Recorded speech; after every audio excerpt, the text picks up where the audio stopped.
My parents tried to give my inheritance to their golden daughter, but my grandparents had a surprising twist in store. My parents, especially my dad, have always favored my 26-year-old younger sister Amy over me. This predilection began in our early years and only grew worse as we matured. From my earliest recollections, Amy was the golden child. When I was 5 and she was 2, our parents threw her a lavish birthday party that included a bouncy castle, a petting zoo, and professional face painters. That same year, I celebrated my birthday with a small family dinner and a store-bought cake. This contributed to setting the tone for the ensuing years.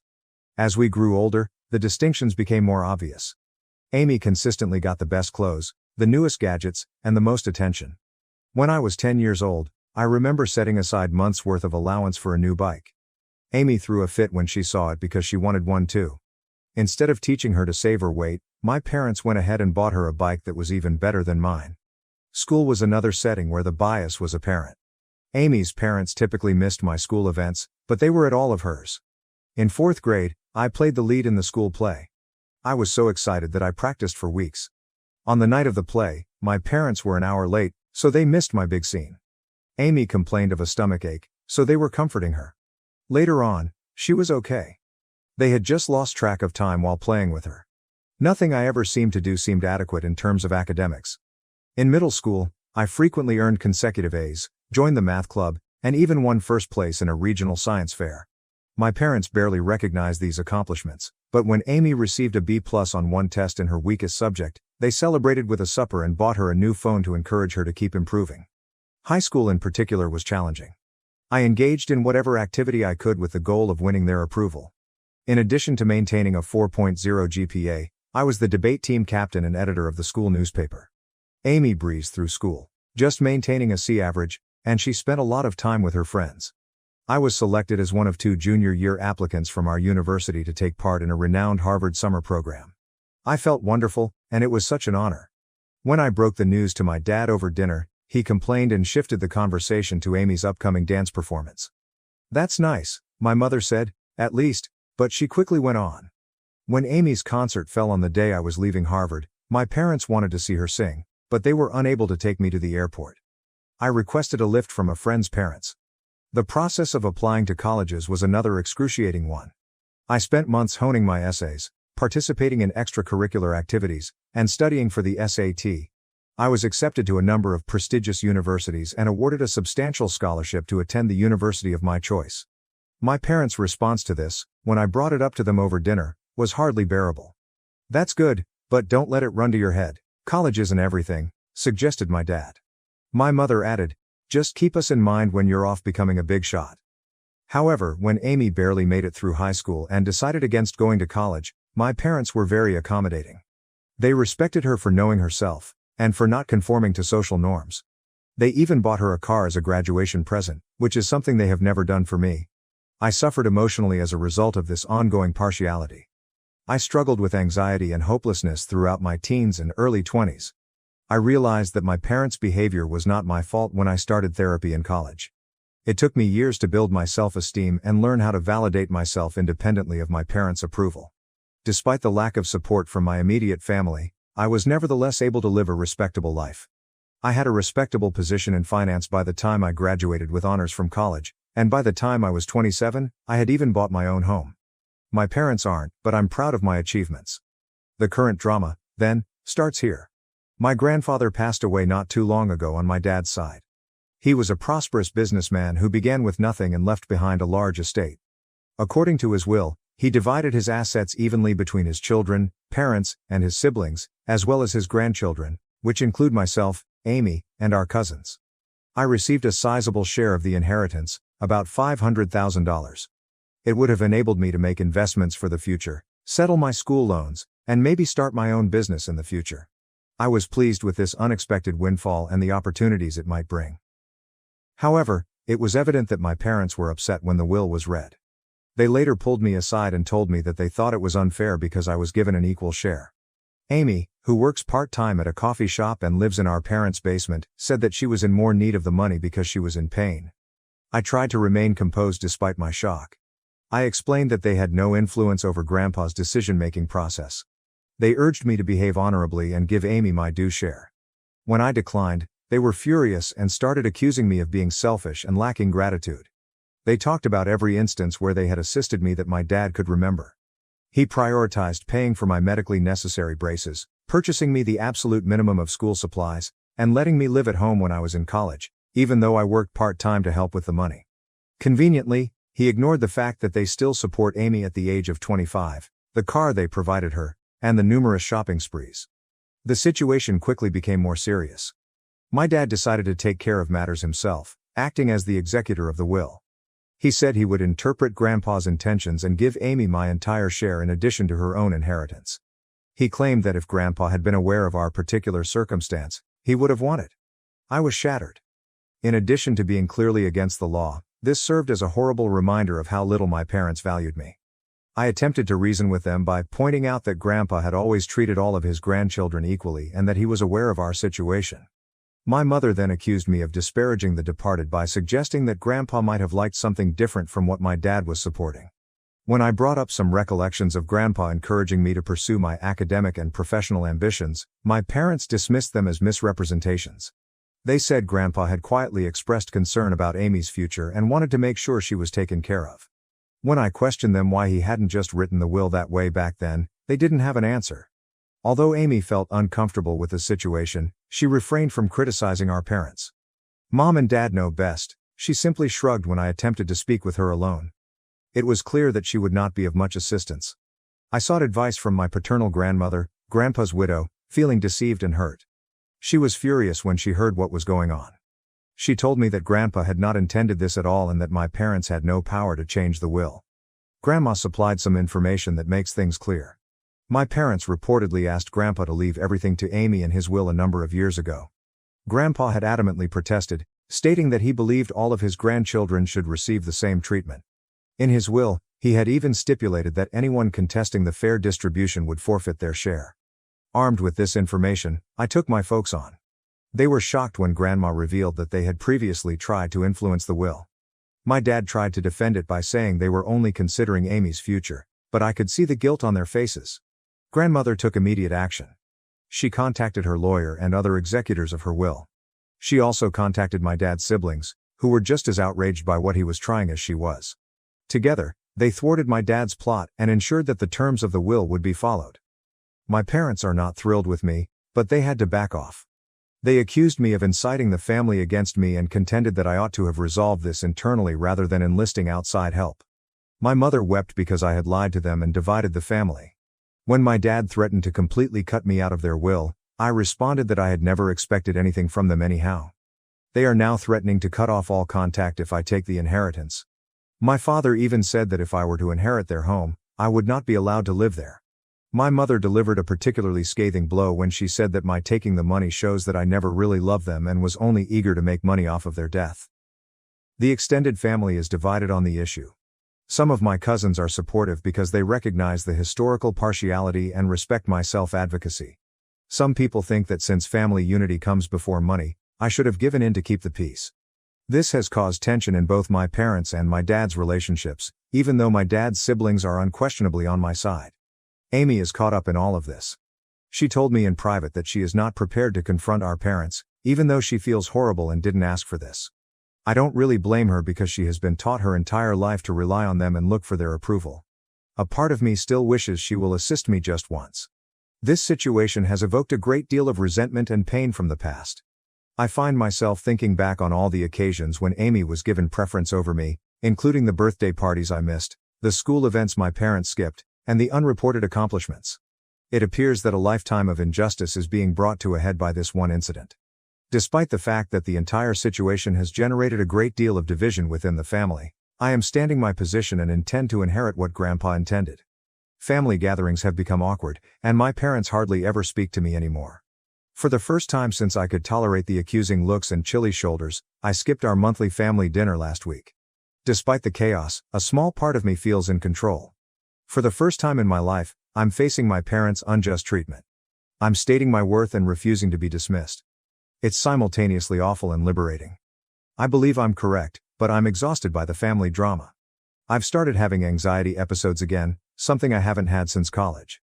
I am considering going back to therapy in order to help manage all of this stress. Should I have taken my inheritance and refused to live up to my parents' expectations? To keep the peace, should I have just given Amy the cash? I'm tired of being the family scapegoat, but I'm also afraid of losing my family entirely. Any advice or point of view would be greatly appreciated. Update: much has transpired since my initial post half a year ago. I want to express my gratitude to everyone for their advice and support, which really helped me get through difficult times. Let me begin by discussing the legal side of things. I did consult my own lawyer, as many of you suggested. He confirmed that my dad's attempt was unlawful and that I was fully entitled to inherit. He assisted me in documenting everything and prepared me to respond lawfully if necessary. Luckily, that is not how things happened. My grandma and her lawyer, together with my dad's brothers, resolved their differences out of court. The will was executed just as planned, and I received my entire fortune. My dad's attempts at will manipulation resulted in his removal as an executor.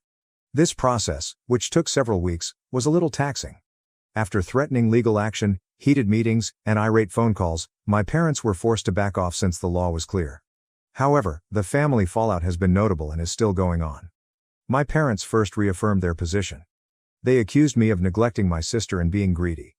Additionally, they attempted to incite other family members against me by spreading claims that I had somehow forced Grandpa to give me money. Fortunately, the majority of the family was aware of their deceit.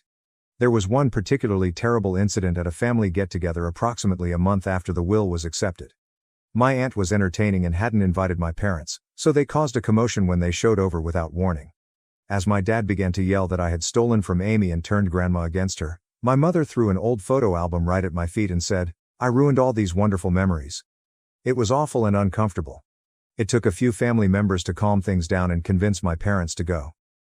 My grandmother, bless her, was my strongest ally during this entire ordeal. She told stories of my grandfather, who was always proud of my accomplishments and who particularly wanted to ensure that all of his grandchildren had equal opportunities.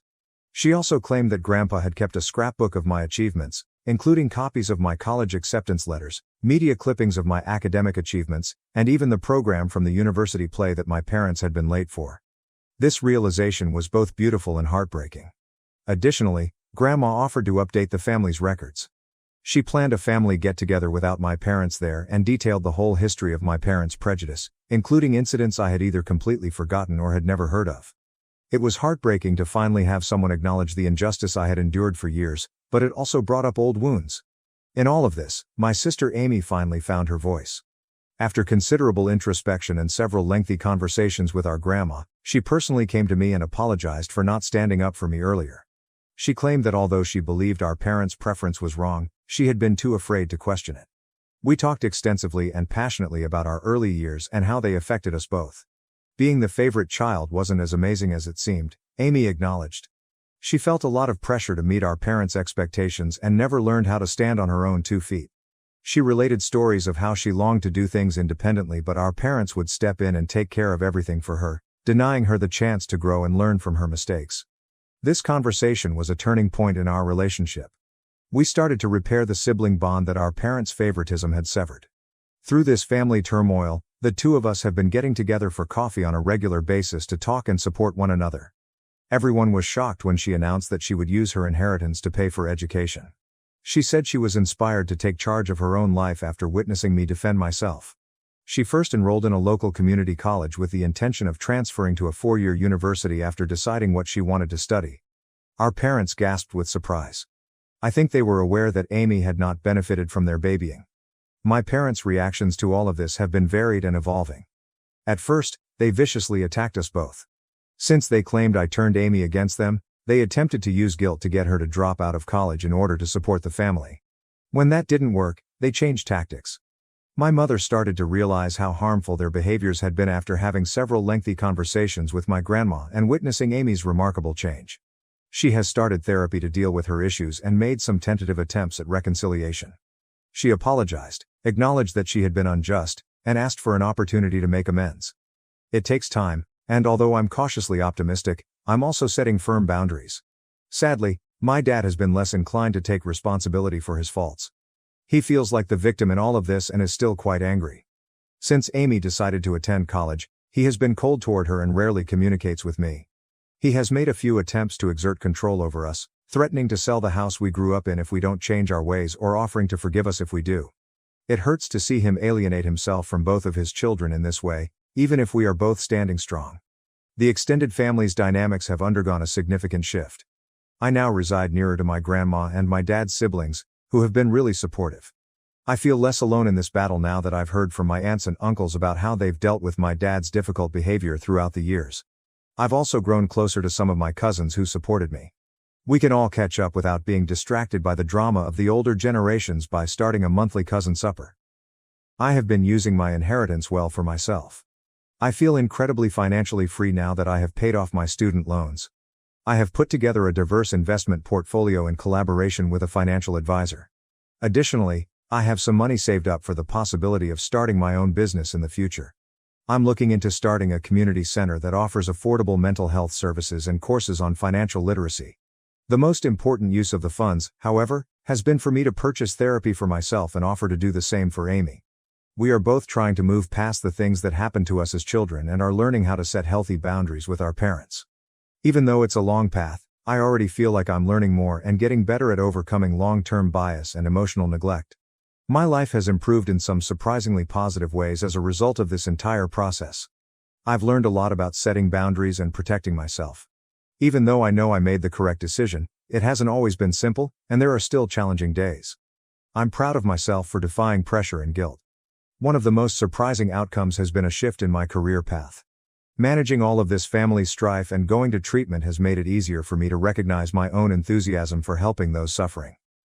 Having to deal with all of this dysfunction in my family and going to therapy has made me realize how motivated I am to help people who have experienced similar family dynamics.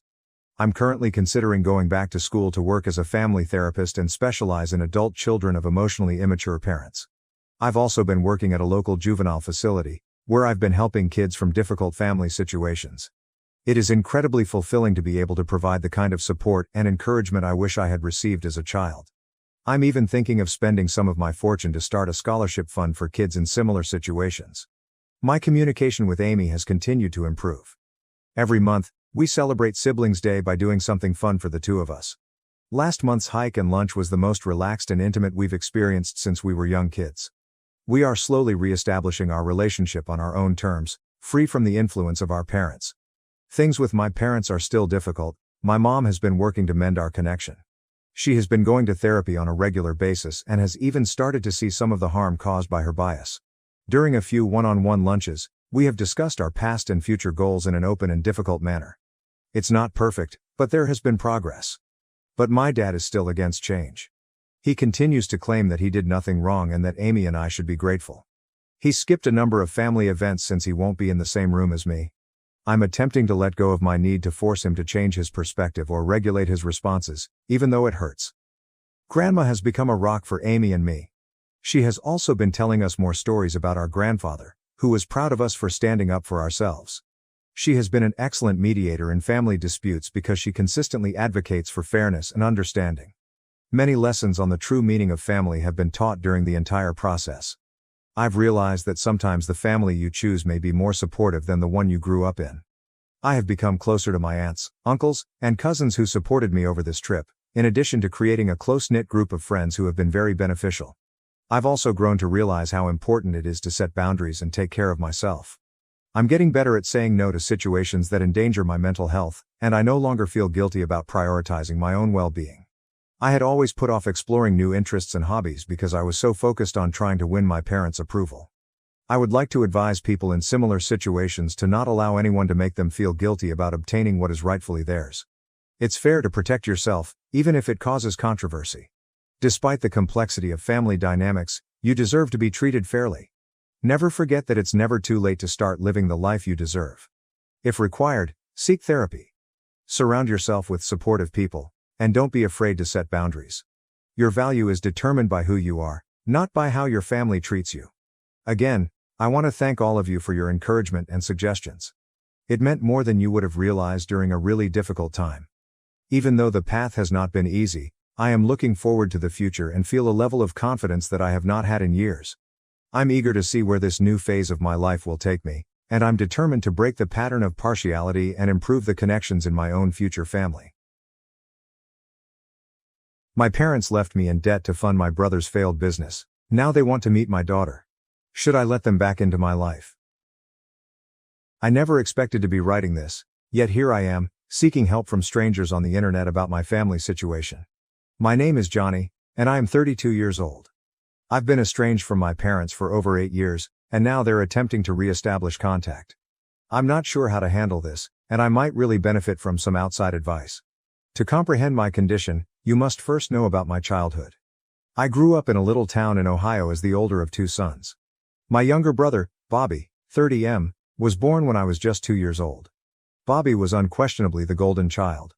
He was outgoing, athletic, and charming, all qualities that I lacked. I was more introverted and concentrated on academics. Our parents, particularly our father, were always more interested in Bobby's activities than mine. Dad was a former high school football standout who never completely recovered from his golden days. Bobby's passion in athletics thrilled Dad. He'd spend hours in the backyard teaching Bobby how to throw a perfect spiral, while I sat on the porch with my books. Mom wasn't as open about her preference, but it was still present. She'd swoon over Bobby's finger paintings and display them on the fridge, yet my report cards with straight A's were received with a simple, "Good job, Johnny." I recall a particularly terrible occurrence when I was 10. I won the school science fair with a project about renewable energy. I was so pleased to show my parents, but when I arrived home, they were too busy celebrating Bobby's selection to the junior football team to look at my blue ribbon. As we grew older, the partiality became more apparent. In high school, I immersed myself in my academics, joining both the debate team and the math club. I was determined to enroll in a good college and become a doctor. Bobby, on the other hand, got by on his charisma and physical abilities. He was the standout quarterback, courting cheerleaders and attending parties on weekends. I still recall the night of my high school graduation. I was valedictorian and had spent weeks preparing my speech. As I stood on the stage, I looked around the audience for my family. Dad was there, but he was occupied recording Bobby, who was having fun with his friends in the back row. Mom, at least, appeared to be paying attention, but I noticed her frequently looking over at Bobby. Even in my success, I felt as if I was still in my brother's shadow. When it came time for college, I was accepted to a prominent university on a partial scholarship. I was overjoyed, but it was short-lived. My parents sat me down and informed me they couldn't afford to help with my tuition. They claimed they had been saving for years, but unexpected bills had arisen, and they just did not have the funds. I was devastated and determined. I took out college loans, worked part-time jobs, and completed undergrad. It was challenging, but I felt pleased with myself for doing it on my own. I've worked as a teacher, a library assistant, and even spent the summer working night shifts at a 24-hour diner. I was so fatigued at times that I could barely keep my eyes open during lectures, but I persevered. Meanwhile, Bobby had determined that college was not for him. He worked at a neighborhood garage and spent his evenings drinking and partying. Our parents never expressed concern over his lack of direction. They'd just laugh and remark, "That's our Bobby, always living in the moment." Then, during my senior year, I learned the truth. Bobby, who had been working at the garage for a few years, abruptly announced that he was starting his own vehicle repair shop. To my surprise, our parents had handed him their entire savings, money they had told me did not exist, to launch his firm. I could not believe it. All those nights I'd spent worrying about my increasing student debt, all the times I'd had to choose between textbooks and proper meals, and they'd always had money. They just decided to give it to Bobby instead. When I challenged them about it, they attempted to defend their actions.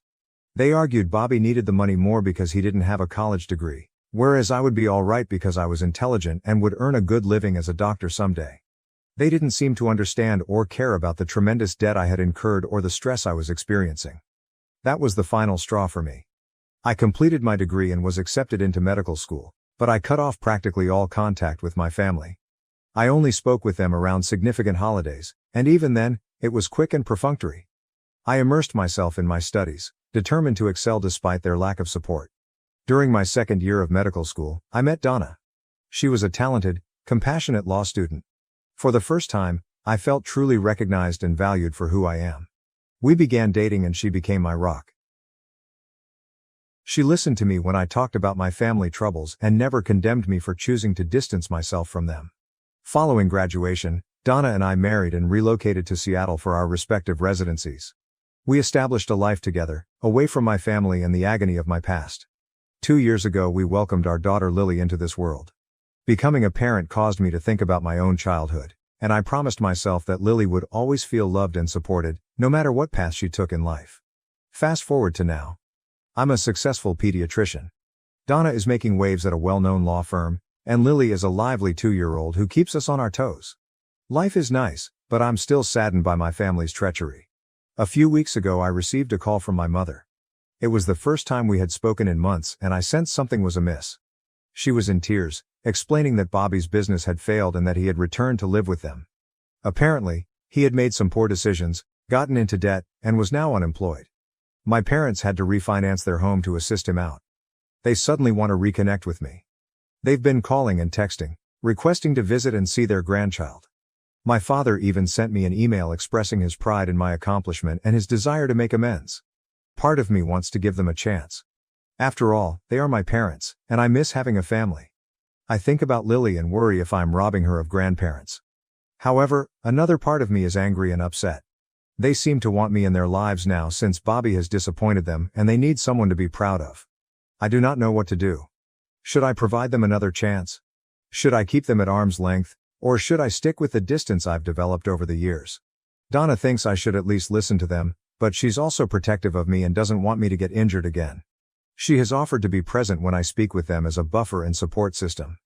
I'm divided between the want for a family and the need to shield myself from additional misery. I am terrified of letting them back into my life. What happens if they hurt me again? What happens if they try to use me as a financial safety net now that Bobby has fallen from grace? But then I look at Lily and wonder if I'm letting my past influence her future. Any advice is much appreciated. How can I deal with this scenario without being a doormat or allowing my anger to control me? How can I protect my own family while perhaps mending my ties with my parents? I feel like I'm at a crossroads, unsure which course to choose. Update 1. Thank you for your responses. I go through every remark and appreciate the variety of viewpoints you've provided. I wanted to give you an update on what has happened since my previous post. After much thought and several long conversations with Donna, I decided to meet with my parents, but on my own terms. I proposed that we meet in a neutral area, such as a quiet cafe near my business, without my wife or daughter present. I wanted to hear them out without quickly involving my new family members. The days leading up to the encounter were fraught with apprehension. I found myself snapping at Donna over minor issues and having difficulty sleeping.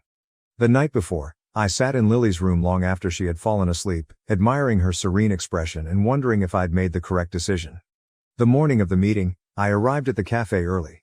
I chose a table in the corner so we could have some privacy.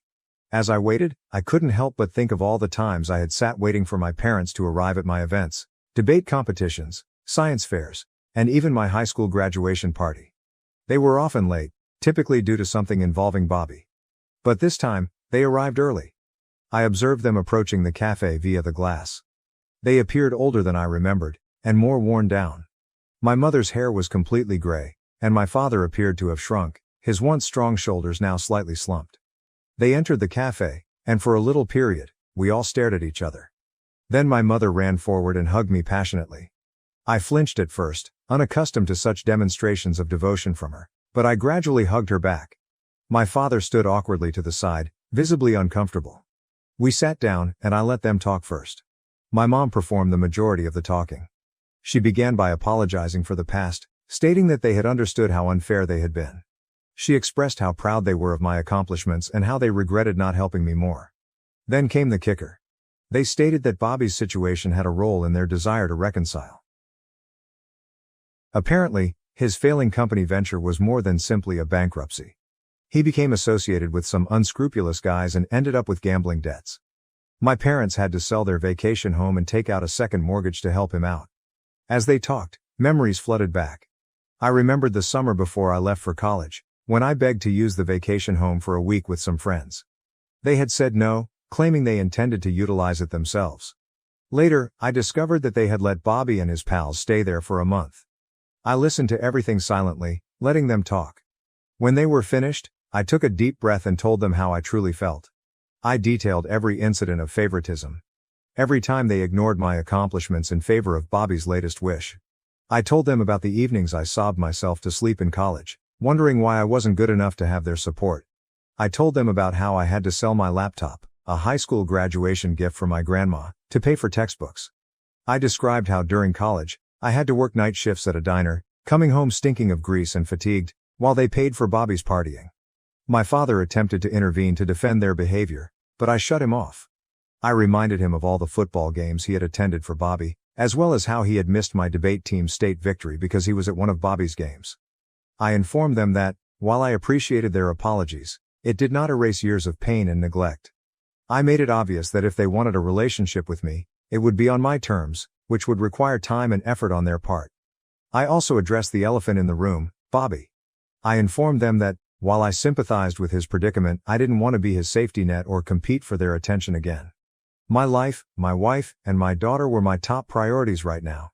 As I spoke, I could see the pain and regret on their faces. My mother was silently crying, and my father appeared to have aged 10 years in the course of our chat. Part of me felt bad for causing them distress, but another part felt glad to finally express these things aloud. The conversation ended with mixed emotions. We agreed to take things slowly. I stated I'd be available for occasional phone conversations, but I made no guarantees regarding in-person visits or introducing them to Lily. I told them I needed time to comprehend everything and asked them to respect my boundaries.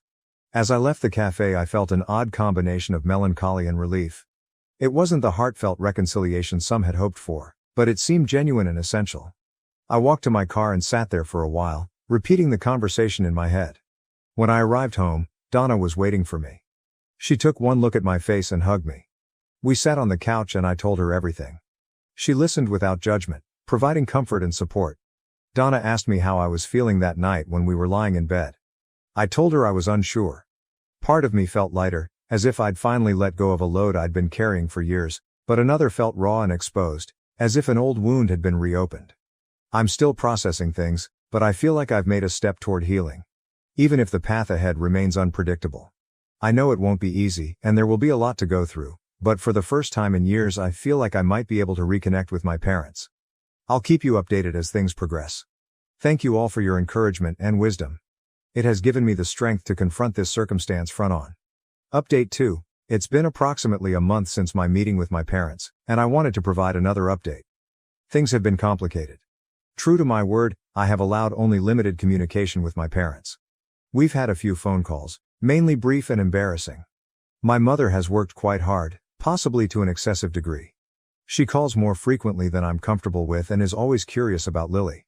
I've had to establish some boundaries there, telling her that she must earn the right to be a grandma. Last week, she called and spent 20 minutes telling me about a toy she had purchased for Lily. I had to interrupt her and remind her that she hadn't even met Lily yet, and it wasn't right to purchase her things at this point. She appeared to be hurt, but I kept my position. In contrast, my father has remained aloof. He has only spoken to me once, and it was a stiff chat. I get the impression he is battling with his pride, finding it difficult to confess he was wrong all these years. During our one chat, he largely inquired about my profession, as if attempting to comprehend the life I'd made without them. The real drama, though, came from an unexpected source. My brother, Bobby. He sent me a long, rambling email about 2 weeks after I met with my parents. It was part apology, part request for assistance. He wrote about how he had made mistakes in his life, how he regretted taking advantage of our parents, and how he wished he had been a better brother to me. As I read the email, memories flooded back. I remembered in high school when Bobby borrowed my car without asking and had an accident. Our parents were outraged, but they paid for the repairs without holding Bobby accountable. Meanwhile, I had to ride the bus to school for a month. Bobby's email initially moved me. It appeared like a sincere effort at reconciliation. However, as I read on, the genuine intent of the email became evident. Bobby was asking for money. He had a business idea that he was confident would cure all of his issues, and he asked me to invest. I was infuriated. Despite all that had happened over the years, he continued to see me as nothing more than a possible source of wealth. The business concept was unclear and poorly thought out. It involved a food truck selling gourmet hot dogs. He had clearly learned nothing from his past setback. I did not answer your email. Instead, I phoned my folks. The talk was tense. When I questioned if they knew about Bobby's email, they said they did. In fact, they urged him to contact me. They believed that if Bobby and I reconciled, it would help bring the family back together. I lost my composure at that time. I explained that their attempts at manipulation were precisely why I had separated myself in the first place. I reminded them of all the times they had allowed Bobby's poor behavior, from covering for him when he cheated on tests in high school, to bailing him out of jail after a DUI in his 20s. I made it clear that I was not interested in sponsoring another of Bobby's schemes, and I was disappointed that they would even consider asking me after everything that had occurred. I informed them that if this was their notion of making amends, they needed to learn a lot about respect and boundaries. The call ended poorly. My mother was crying again. My father was defensive and I was shivering in wrath. I felt as if all of our progress had been undone in an instant. After I cooled down, I discussed matters with Donna. She's been my rock through it all, providing support and a clear perspective when I needed it the most. We concluded that for the time being, it would be best to distance us from my family. The trust that had been tentatively restored has been shattered, and I need time to comprehend it all. I feel discouraged and upset, but also strangely relieved. This incident proved that my suspicions were correct. My family still doesn't realize the anguish they've caused or respect the limits I've established. It's a difficult but important revelation. For the time being, my attention is focused on my own family, Donna and Lily. They are my top concern and I refuse to let the drama with my parents and Bobby detract from the enjoyment we've created together. Last night, while I was tucking Lily into bed, she wanted me to read her favorite story, The Giving Tree. As I read, I realized how different my relationship with her is from that with my parents. I want her to know she is loved unconditionally, not based on what she can provide or do. This morning, I sent my folks a brief email. I told them I needed some space and would contact them when I was ready. I also made it plain that any future relationship would be contingent on their ability to respect my limits and regard me as an equal, rather than merely a potential solution to their problems with Bobby. I have not heard back from them yet, and I'm not sure how I feel about it. Half of me is relieved by the quiet, but another half wonders whether they've given up on reconnecting. For the time being, I'm taking things one day at a time. I have a busy week at the hospital, and Donna and I are organizing Lily's 3rd birthday party. Life moves on, and I'm resolved to concentrate on the good aspects of my life rather than linger on the negative. I'll update again if something big happens, but for now, I believe it's time to finish this chapter and move on with my life. Thank you all for your help and advice throughout this process. It's meant more than you realize. Update 3. It's been 6 months since my previous update, and I felt it was time to discuss what's going on. My family situation, as well as my viewpoint on things, have altered significantly. First, let me explain the situation with my parents and Bobby. After the argument over Bobby's email, I kept my distance. I ignored calls and messages, concentrating on my business and my immediate family. It was difficult, particularly over the holidays, but I believed it was vital for my mental health. 3 months ago, I received a letter from my father. It wasn't an email or text, but rather a handwritten letter. The sight of his familiar handwriting triggered a flood of memories, birthday cards and messages in my lunchbox from when I was younger, before Bobby came along and everything changed. In the letter, he did something I never expected. He gave a sincere and honest apologies. He acknowledged their favoritism toward Bobby, the pain they had caused me and the mistakes they had made in attempting to reconcile. He made no excuses or asked for anything. He just expressed regret and a willingness to make amends, but only when I was ready. He talked about how he had been thinking a lot and realized how his own fears had influenced his actions. He stated that he had lived vicariously via Bobby's sporting accomplishments since he felt inadequate in his own career. He claimed he had always been proud of my academic achievements but didn't know how to express it. I was suspicious at first, but something about the message felt unusual. Maybe it was the exertion of writing it by hand. Or perhaps enough time had elapsed for genuine thinking. Regardless, it paved the path for cautious communication. We've been talking more frequently lately, generally just my dad and me. Our interactions are still occasionally awkward, but they feel more genuine. He's been asking about my work and family, and he truly listens when I explain about my life. He's also been open about his own challenges, such as his difficulty acknowledging mistakes and his fear of losing his children. He asked Lily last week if he might send her a birthday gift. Rather than simply saying yes, I suggested we video call so he could see her open it. I hadn't seen such delight on his face in years as Lily joyfully unwrapped the toy doctor kit he sent her. My mom and Bobby's situation remains difficult. My mom has shown greater respect for my boundaries, which I appreciate. She's been sending out sporadic emails with family recipes and old photos. It's a modest gesture, but it appears like she's attempting to connect in an unobtrusive manner. Bobby, I've learned, has finally found treatment for his gambling addiction and is now working a steady job for the first time in years. He has not contacted me personally, which is probably for the best right now. Dad indicated that Bobby is going to Gamblers Anonymous sessions and trying to repay some of the money he owes our parents. The most significant change, however, has been in my own perspective. Throughout everything, I've learned that, while I can't erase the past or control my family's actions, I can choose how I react to them. I've been working to let go of some of the anger and hatred I've harbored for so long. It is not easy, and old hurts still arise on occasion, but I'm trying. I have also developed a new appreciation for my own family. Donna has been tremendously supportive throughout this process, offering advice when I needed it and simply listening when I needed to rant. Watching Lily grow and shaping her idea of family has made me think about what I want it to mean for her. Last weekend, we enjoyed a picnic in the park. As I watched Donna push Lily on the swing, I felt a sense of calm I hadn't felt in a long time. I understood that no matter what happened to my parents or Bobby, I now have my own family, one based on love, trust, and mutual respect. For the time being, we are taking things day by day. I'm not rushing into anything, and I'm not closing any doors.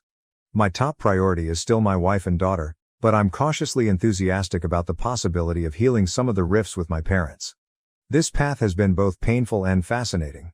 I've learned a great deal about forgiveness, limits, and the complexity of family relationships. Whatever occurs next, I feel better prepared to deal with it. Thank you all for your help and advice throughout this process. It's meant more than you realize. Helping my brother leave his bride at the altar because she invited our estranged mother. A family drama unfolds with surprising twists. We are 34, 32, and 28, while his ex-fiancée is 30. Not in the US. I have two older brothers. This is about the middle one. Our parents split when I was quite young, owing to our mother's irrational jealousy. My father was able to deal with it at first, but when she made comments about wanting me to be like his wife, he had had enough. She quickly reconnected with a man with 2 children and shared custody for a period. But when my father remarried, she went insane, calling his new wife every awful term and claiming he had cheated on her while they were married. I was always closer to my brothers and father than my mother, who was always harsh to me. Long story short, my stepmother died in a horrific car accident and my father contacted her in the middle of the night to tell her he would pick us up earlier so we could attend the burial. She chose to take us on a nice trip instead to commemorate something. It was the happiest we had ever seen her, and when we understood what had happened and began crying, she informed us that only useless people cry for prostitutes. Needless to say, things escalated, and my father requested full custody with visitation privileges for her. He always kept the lines of communication open and paid for us to see her after she moved away, but it was still really unpleasant. We began reducing contact with her as soon as we turned 18. We last saw her at my high school graduation, where she made it a point to tell everyone that we were ungrateful kids, and her husband also called us names. We have remained no contact, NC, since then. My brother Sam began dating his ex 3 years ago. She had heard all of the stories and reasons we were NC, but she thought we were being theatrical. They had many disagreements because of her ideas, but she ultimately appeared to abandon the "you need to reconcile with your mother" crusade. Throughout the wedding preparation process, there was no sign that anything was incorrect or suspicious. Then, on the wedding day, we arrived at the church and saw our mother, her husband, and 2 children sitting in the front row. I instantly panicked and contacted my brothers. Sam suspected she had found out and wanted to crash the wedding, so he called his ex to tell her of the potential turmoil. She assured him that everything was fine because she had invited them. Sam hung up and asked me to go fetch him while our older brother handled things at the church. We went home and barricaded ourselves, even while his ex, her family, friends, and others attempted to reason with him. Mom's spouse even called to say he had always known we were useless. Now that the dust has settled, the majority of Sam's friends and family support him. Our father's ex-in-laws have already threatened to sue for the money they paid for the wedding if Sam does not marry her, but Sam says he would rather repay them than marry someone who has betrayed him. Our nuclear family wholeheartedly supports Sam, but the blowback has been massive. Edit. You just reassured us all, so thank you. Some have asked, and she hasn't apologized. She also texted my oldest brother Joe, saying she felt inviting our mother would be a nice wedding gift for Sam because she values family. My father purchased them a house as a wedding present, but only Sam is on the paperwork. She had keys for when they moved in, but we only got the locks changed today. Joe and other cousins are relocating Sam's belongings from her apartment this week. We aren't concerned about being sued, but we will consult a lawyer just in case. We also learned that Mom and her family are still in town, but because we're all staying at our childhood home for a few days, we don't mind. My father is saddened that Sam is heartbroken, but he is doing his best to cheer him up, along with my boyfriend and sister-in-law. I had to deactivate my social media accounts because I was receiving abusive remarks and messages, but the more people hear about why Sam fled, the less messages I receive. I am still sorry that she was humiliated, but my brother comes first. Edit 2. I questioned Joe about the aftermath at the church, and it was precisely what I imagined. He claims he stood up in front of everyone and informed them Sam wasn't coming and that they should go home. All presents delivered to our side of the family will be promptly returned. The ex was still outside the church when someone from her family notified her. And she began yelling and wailing, constantly contacting Sam. Mom tried to speak with Joe, but he didn't even glance at her. When she couldn't obtain a reaction from him, she burst into tears, lamenting how cruel we are to her. Some people began to console her, as is customary for her, but Joe and his wife were unconcerned. When they left the church, the ex was waiting for them and demanded to see Sam.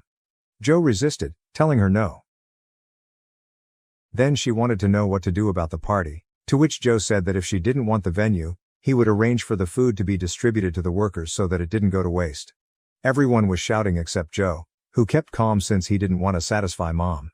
Joe and my sister-in-law returned home after stopping at the store and various fast food restaurants, and we've been inside the house like kids again, with a few more members.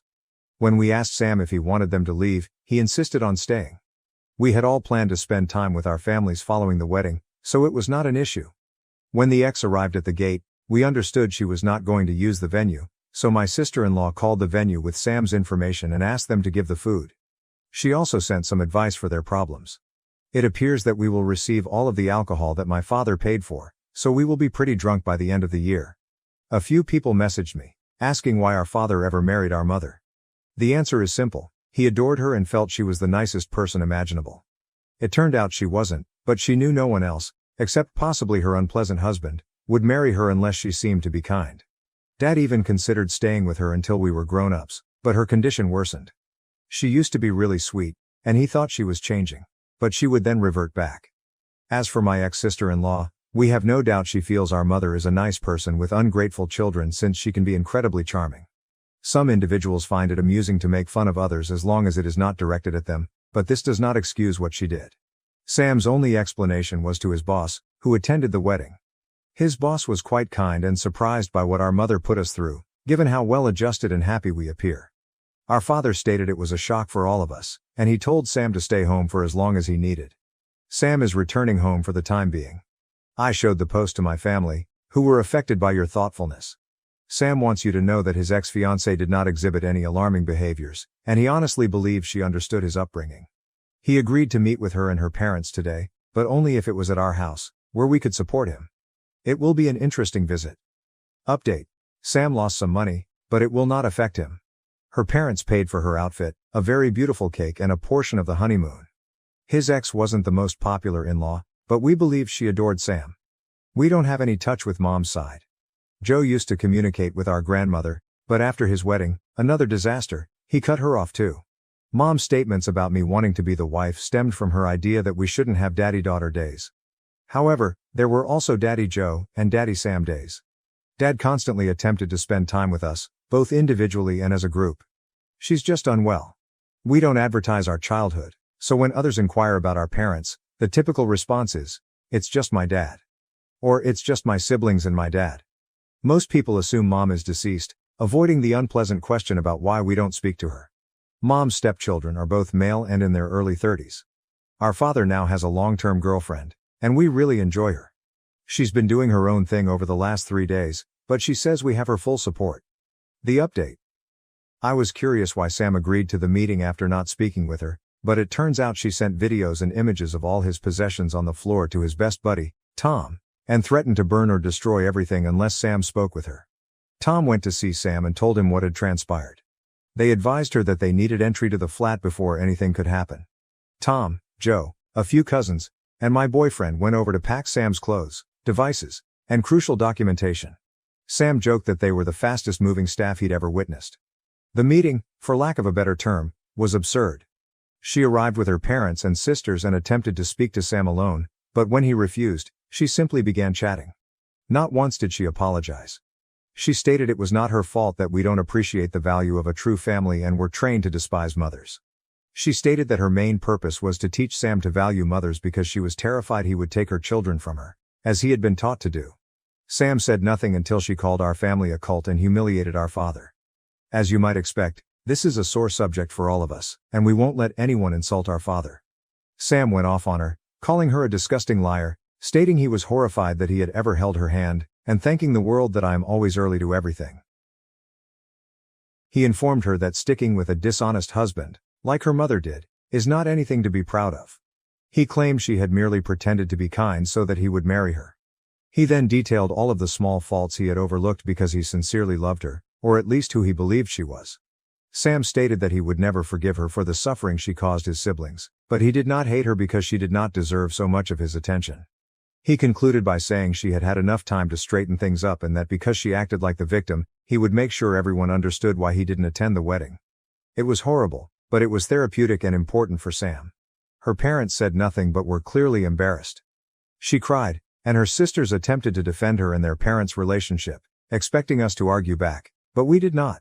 Sam then told his ex-fiance's father, Phil, that he could sue if he wanted, but that doing so would expose all of his family's dirty laundry to the world, which he doubted Phil would want to see. Amazingly, Phil continued to urge that Sam should try to make amends and marry his ex since they're not getting any younger, and all families fight. I have never rolled my eyes harder.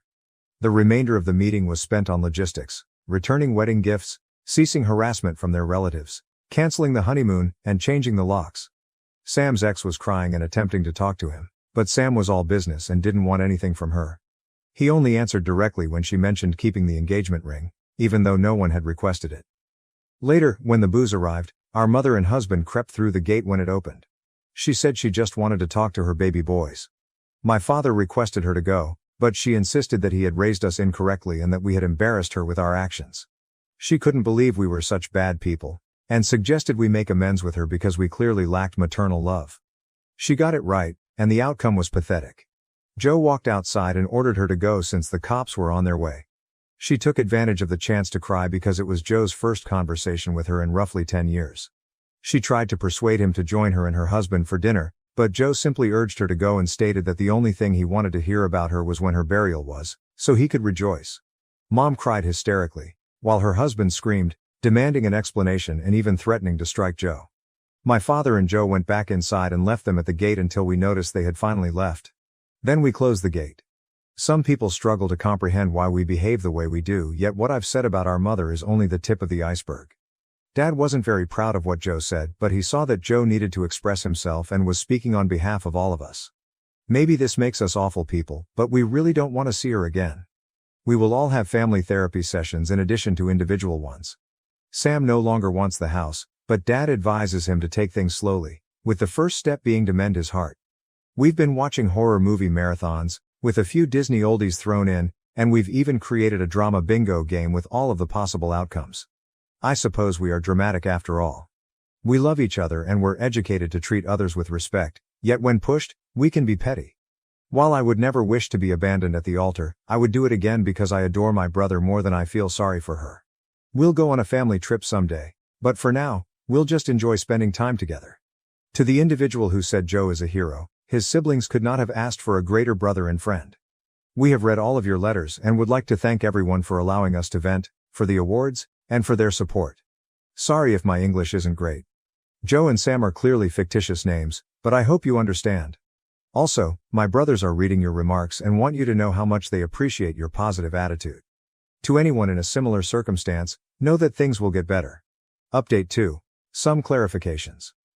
You're welcome to PM us, even if you are insulting us, but I will only answer publicly. To the individual who wrote me a harsh essay accusing Joe of being parentified, here's my response. My brothers spent time with me because they wanted to. We had special days together, and they did anything they pleased. They had a large circle of friends and traveled both with and without me. There were nannies, family members, and my father, so they were never obliged to bring me along. They enjoyed a great deal of freedom, within reason. Our parents split when I was 3, and despite shared custody, we spent 90% of our time with Dad. We only went to see our mother in pairs. Joe and Sam only paid her visits once she turned 18, and I had to accompany them because they didn't want me alone. We've all been in therapy for a while, but now we're having extra sessions because we saw our mother again. Joe was the only one to interact with her. We also know how to defend ourselves. Joe confronted our mother on his own. We did not ask him to do so. Why didn't my dad accompany Joe to church? Because Sam begged our father to go home, we didn't think he needed to visit our mother again. even though he had to speak with her later. Sam has cried. He is not a monster.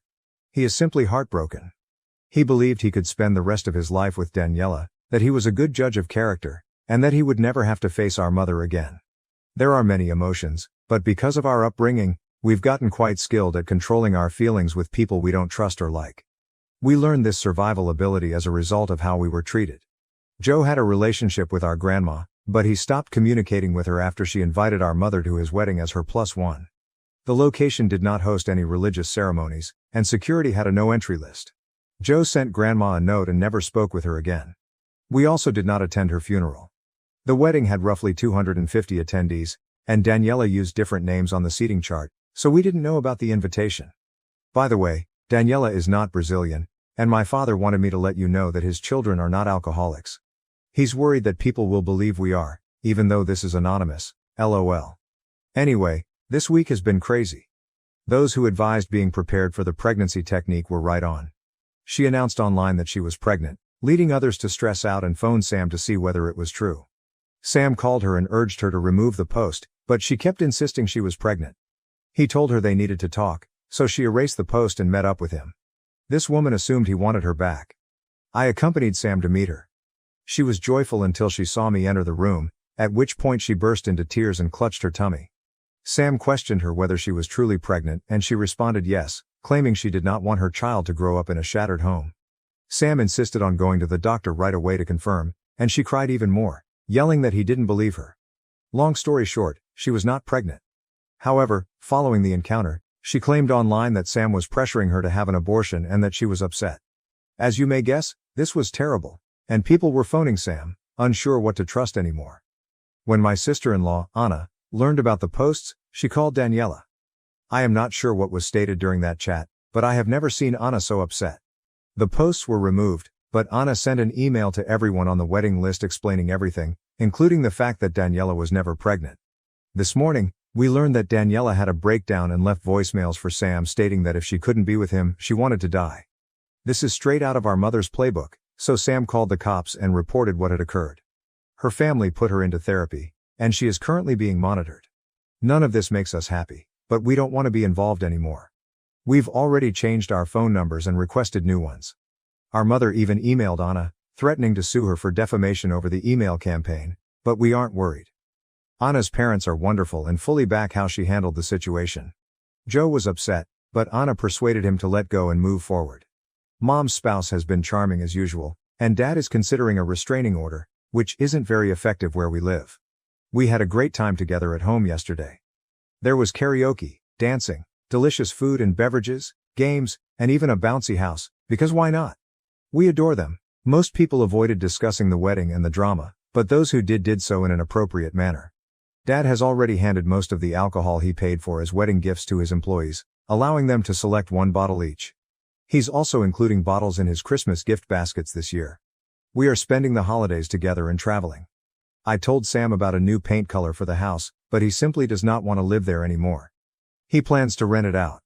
When I joked about eloping or not having a formal wedding to avoid turmoil, Joe told me unequivocally that if I chose to marry, I would have the largest party ever. He is still the finest. Thank you for all of your wonderful comments and messages, not the negative ones, awards, and interest in our situation. And to all the lovely Danielas out there. Sorry, but this is not about you. Holiday update. Thank you for your continued interest. It's always enjoyable to log in and keep you updated on the situation. First, a few points. Hello, finest subreddit and YouTube. You've become part of our family lore. I read every single comment and message. Some people commented that I lacked a feminine figure in my life, although I had my grandmother, aunts, and others. Rita, my father's girlfriend, is not a mother figure, and I do not consider myself a bad woman because of it. When I got my period, my father had a complete plan in place. He told my brothers, and they each took their own method. It may sound awkward to me, but it was even more so for them. It's a funny story that makes me realize how much they care about me. Rita is great, and we adore her. She doesn't mind not being married to Dad, and he doesn't want to marry again, but if he did, we'd support him. Daniela's sisters attempted to stir up more trouble by accusing us of being nasty people, but after Anna's email, no one believed them. One of her sister's boyfriends even broke up with her because he didn't want to be associated with such a nasty family. I will not tell you where we live or what Dad does for a living, so please do not ask again. We have new phone numbers, social media identities, and are preparing a move. Joe and I also have some news. I keep a short note with fictitious names, and I type my posts in Word to prevent stumbling over my babbling. My father wants you all to know that your applications to the cult have been accepted. Anyway, I looked at the last update and couldn't believe it was only in early November. I mostly have positive news for you. Sam's doing great. He's taking time off work, and his supervisor is quite accommodating, telling him he may return when he's ready. He lives with Dad and has adequate savings, so he isn't concerned about money. He has taken up jogging and intends to compete in a marathon next year. Sam is gradually returning to his goofy self, and he is actively assisting Dad in renovating their home, primarily by painting rooms and creating murals. They're having a great time. Daniela wrote Sam a note, but he returned it. The house was listed as a rental, which Sam is fine with. Now for some more exciting news. I am engaged? It turns out that this has been planned for months, and when I joked about eloping, my future husband Matt panicked because he assumed I had worked out his plot. He had already spoken with Sam, who was aware of the proposition but did not want to make him uncomfortable. Joe, and my father. My father gave Matt a hard time when he asked for my hand, saying it was not his to give, but it was all in good fun. The proposal happened earlier this month, and I'm overjoyed, but not as much as my father, who insists on escorting me down the aisle, even if it's a civil wedding. While my news is fantastic, the other major announcement in the family is much better. Joe and Anna had been on the adoption list for a while, and a few weeks ago, they welcomed a baby girl. She is the most gorgeous, charming, and perfect baby ever. The adoption is final, as it usually is with infants in our nation. We knew they wanted to adopt, so when they told us the baby was finally theirs, there were many happy tears. Dad is in full grandpa mode, and despite some difficult circumstances this year, this is by far the nicest thing that has happened to our family. Unfortunately, our mother learned about the baby and requested to meet her. She has been served with our version of a restraining order, and we are determined to keep her from seeing the baby if at all possible. These are the negative news updates. Because of the new COVID version, we decided to stay at home for the holidays and hold a little Christmas celebration to welcome the baby and commemorate our engagement. Joe and his wife were unable to attend in person because the baby was too young, but they participated via Zoom. We also agreed to give Sam some stupid gifts, like Julia Roberts t-shirts and mugs, because he's the family's runaway bride. Joe and I are considering moving because we currently live in flats and would like to reside in a house. We're still a little shaken up by everything, and we know we have some emotional work to do, but we're focused on the good because the bad is in the minority. Whatever happens, I'll always be grateful for my family. I suppose this will be the final update, people. I realize the previous few have been mainly drama-free and perhaps not as thrilling, but we're hoping for less drama in our lives. I have no plans to erase anything, so the account will remain active in case something important happens. I wish you all a fantastic end of year and an amazing 2022. 2022 catch-up. Hello cult. I suppose it is time for a little update for those who are still interested. First, a few points. Yes, Spanish is our native tongue. Adoptions in our country are final and managed by the government, with open adoptions being rare. Joe and Anna have been wanting to have a family through adoption for quite some time. When I mentioned Hummus before, it was like when they announced the Pope, LOL. We are now 35, 33, and 29. HB was supposed to stand for husband, but I adore how some of you understood it as huge bastard. Either works, honestly. Joe and I relocated as anticipated last year, and the year has been relatively uneventful. Daniela, on the other hand, surprised everyone by revealing that she is pregnant and that Sam is the father. The strange thing is, Sam cannot be the father because he was not even in the country when the baby was conceived. She had no way of knowing, however. Sam has offered to perform a paternity test several times, but she refuses. Legally, Sam is fine. He just feels awful for her baby. Daniela's father even attempted to sue Sam for emotional distress on behalf of both of his daughters, Daniela and the one whose boyfriend departed. But nothing came of it, thanks to Joe, who is a lawyer. I promise that this information is related to this catch-up. Sam chose not to take any action against Daniela's father since he has too many responsibilities and feels sorry for the family. Our mother still insists on meeting the baby, but it will never happen. She used one of her favorite tactics, pretending she has cancer. She contacted Joe and Anna via their work emails, pleading with them to help her meet the baby since she is critically ill and may require a transplant. This is the 6th time she has claimed to have cancer, but the truth is that she has had it 0 times. She enjoys the attention, sorrow, and drama that evil individuals bring forth in others. We never believed her, of course, but we didn't expect her to make a spectacle of herself by contacting Anna's mother via Facebook. Anna's mother is a gorgeous, devout Catholic lady, so Mother may have felt she was simple to manipulate. Mother told her about the cancer and how heartbroken she was that she would not be able to meet the baby. Anna's mother asked a few questions concerning the diagnosis and therapy, which made no sense as predicted. She then blocked her and shared the screenshots on her wall. It's similar to high school drama, but with more mature characters and witty comebacks. Other than that, the baby is absolutely happy and healthy. The only point of contention was what to call Rita, Dad's girlfriend. Our mother insisted Rita had no right to be called Grandma. Joe and Anna spoke with Rita, and they all agreed that for all intents and purposes, she is Grandma Rita, and our mother can do nothing about it. Sam's doing great. He resigned his job and embarked on his own venture.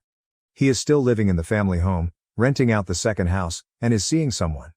She's polite, knows about the drama, bakes beautiful cakes, and knows how to knit. We like her, so we're optimistic and cautious. They're taking things slowly, but it's great to see him with someone like this. He also continued to paint rooms with Dad, and the results are painfully comical and stupid, like something you'd see in kindergarten. Please keep in mind that I adore them. Dad contracted COVID for the first time, and he became so afraid that he decided to rewrite his will. That's why Joe's profession is important. They wanted Sam and me to know about it after they were done. Everything Dad has is divided into 4 parts, 3 for his children and the remaining quarter for any grandkids. However, the family home will not be divided and will soon be transferred into my name. I was perplexed, but Joe and Dad reviewed it and decided I could have it, but only if Sam agreed. He did, and he's pleased with it. They didn't provide many explanations, other than that it was the correct thing to do. I believe it's partly because I'm the baby of the family, but that's fine. Joe acquired a house in the same neighborhood as our family home, so while we're not on the same block, we're close.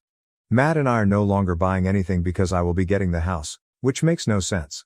We relocated to the family home, which has been interesting yet enjoyable. Dad has started semi-retirement and is spending more time at Rita's, which benefits everyone. Sam, of course, can stay as long as he likes, but his murals must go, LOL. We're still engaged, happy, enjoying babysitting, and not pregnant. But we bought a kitten this spring. We're planning a wedding in December and couldn't have asked for a nicer year-ending celebration. So that is it, no drama, or at least not much drama. We're making progress and healing at a steady pace, which is exactly what we want.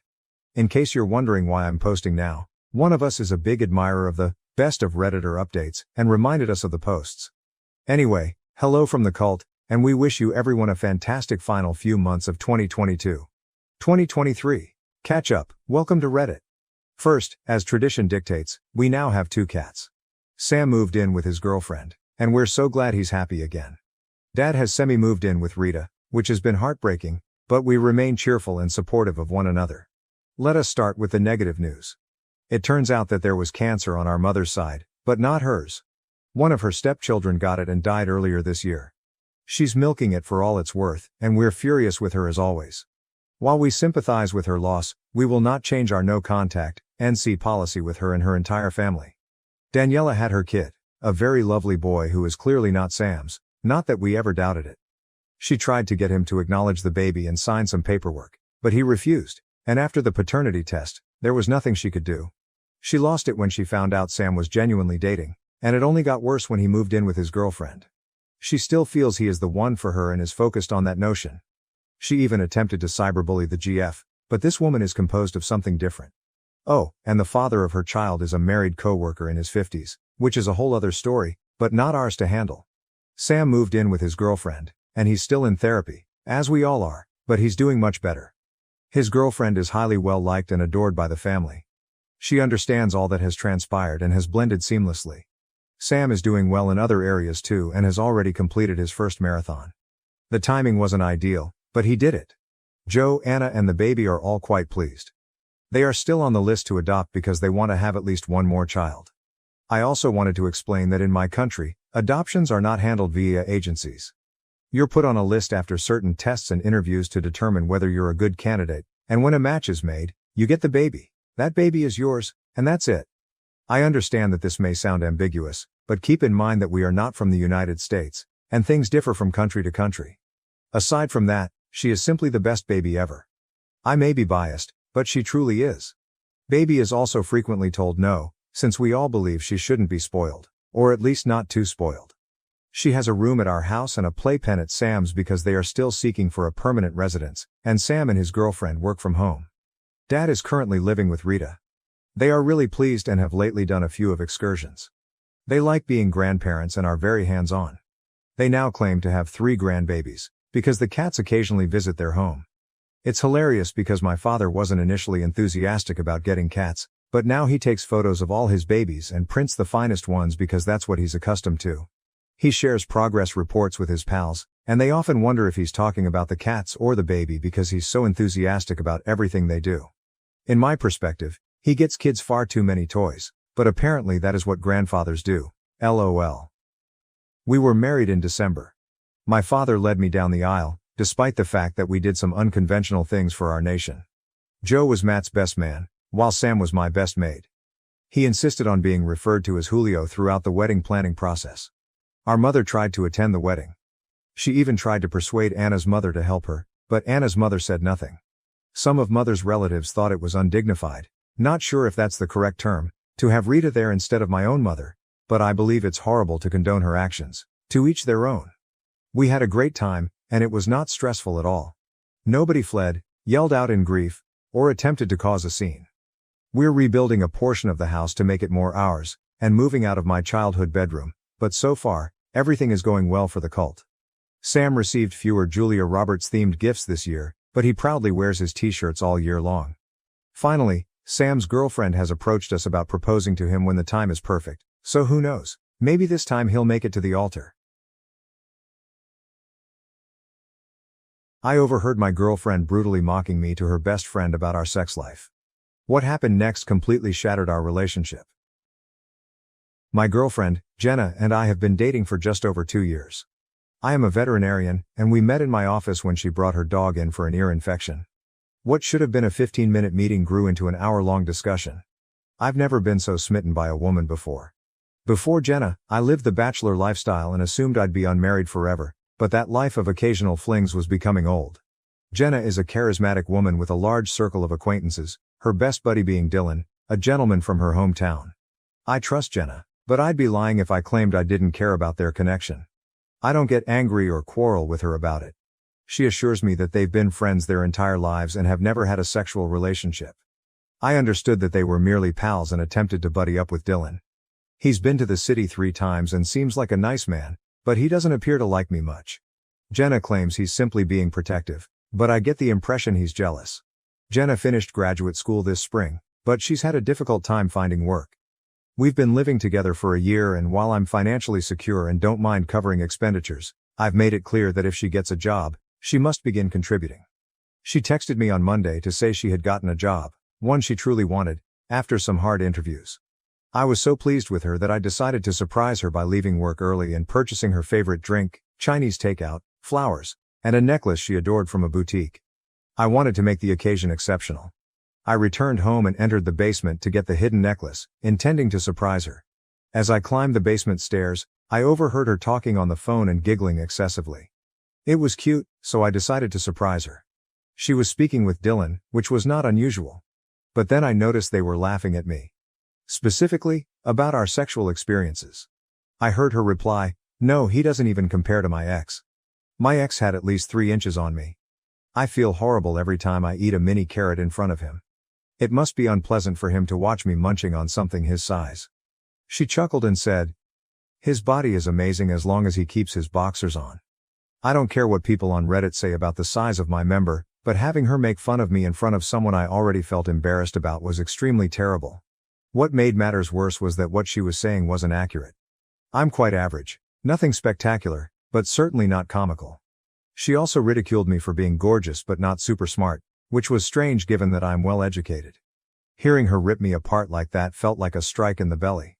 I departed after that. Yes, I threw the flowers out the vehicle window and cried in the parking lot. I believe she heard the basement door close or saw my car go since she began messaging me shortly after, wondering when I was returning home. That was Monday, and I still haven't mentioned it.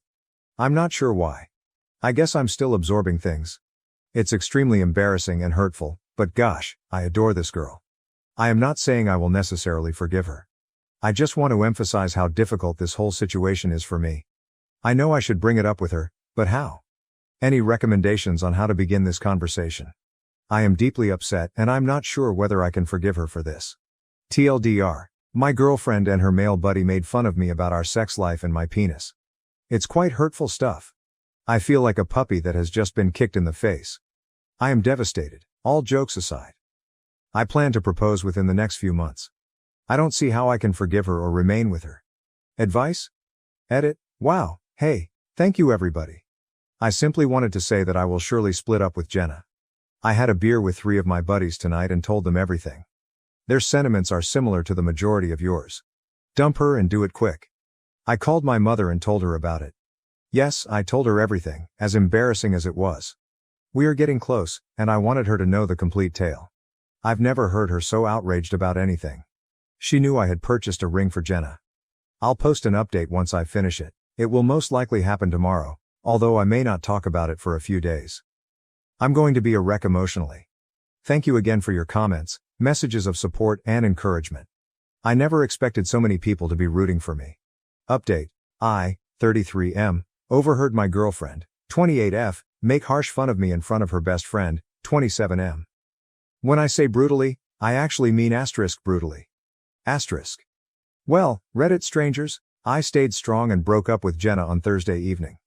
This has honestly been the most dramatic few days of my life. I am fatigued. Things became really unpleasant on her end. Sorry for the lengthy post, a lot has transpired. At the recommendation of my friends, mother, brother, and many of you, I spoke with her in a private but still public setting. The idea was that someone who could be so harsh and reveal themselves as a liar would try to twist things and say she left me because I wounded her, or something similar. I'd like to believe she wouldn't do something like that, but who knows, especially after what has transpired. Better safe than sorry. I considered simply boxing up her belongings and breaking things up without explanation, but we've been together for nearly 2 years. I felt the best thing to do was face her gently and listen to her. Even if her explanation did not influence my choice to end our relationship, I wanted to give her the opportunity to explain.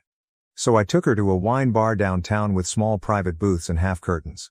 She had been saccharine sweet since Monday, which indicated that she either A. felt bad about what she did, B. believed I had overheard her, or C. had no idea why I had been aloof. She dressed quite smartly, and despite everything, I must confess she looked stunning.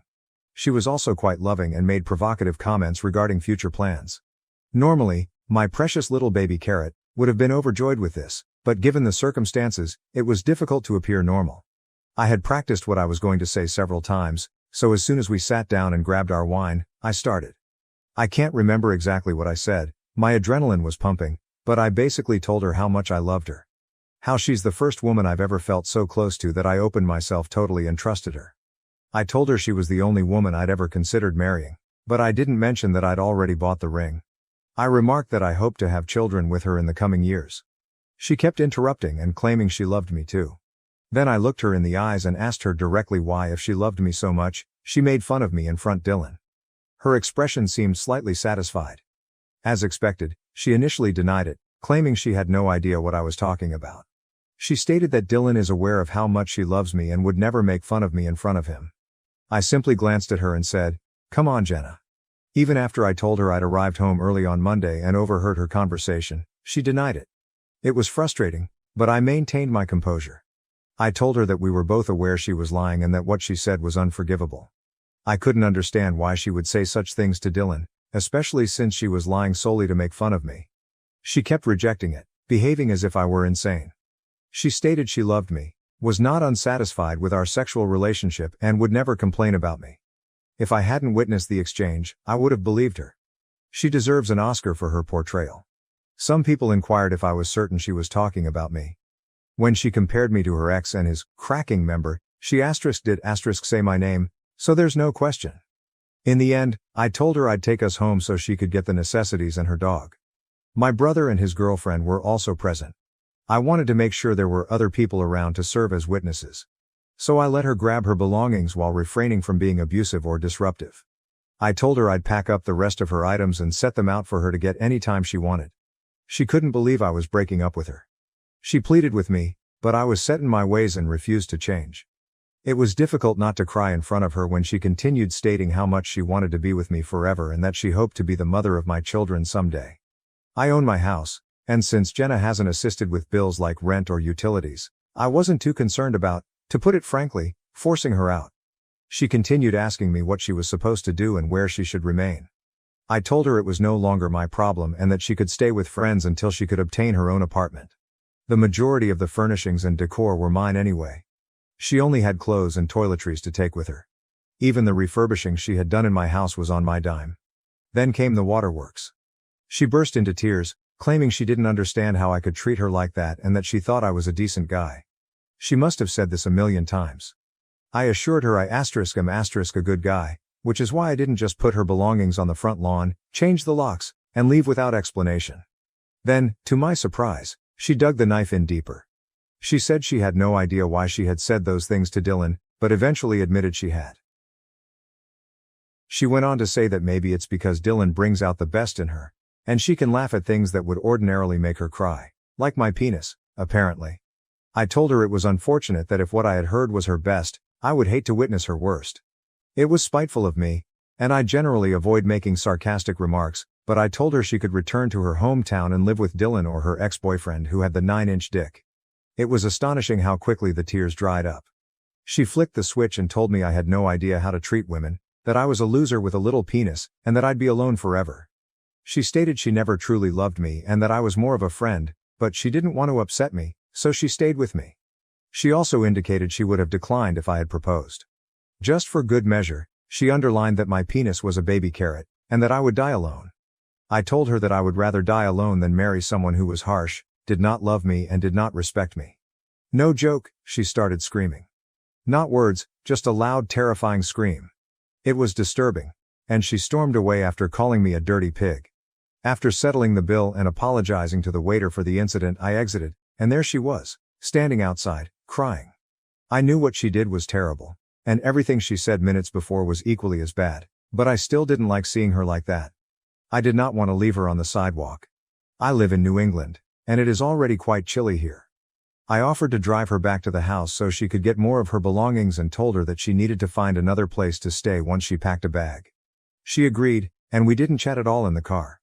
It was one of the most embarrassing experiences of my life. My brother and his wife were already at the house when we arrived.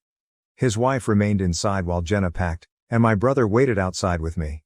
It passed by uneventfully, and she was picked up by her girlfriend. I made sure I had my house key back before she departed. Later that night, Jenna texted me frequently. The messages varied from sorry to sorrowful, angry, extremely angry and back again. I did not respond to any of them. I merely texted her the next morning to let her know that her remaining stuff were on the porch and that she could pick them up while I was at work. I didn't hear from her until almost the end of the afternoon. She sent me a nasty text, wishing me every ill. I ignored it. When I arrived home, it was a disaster zone. She'd smashed everything.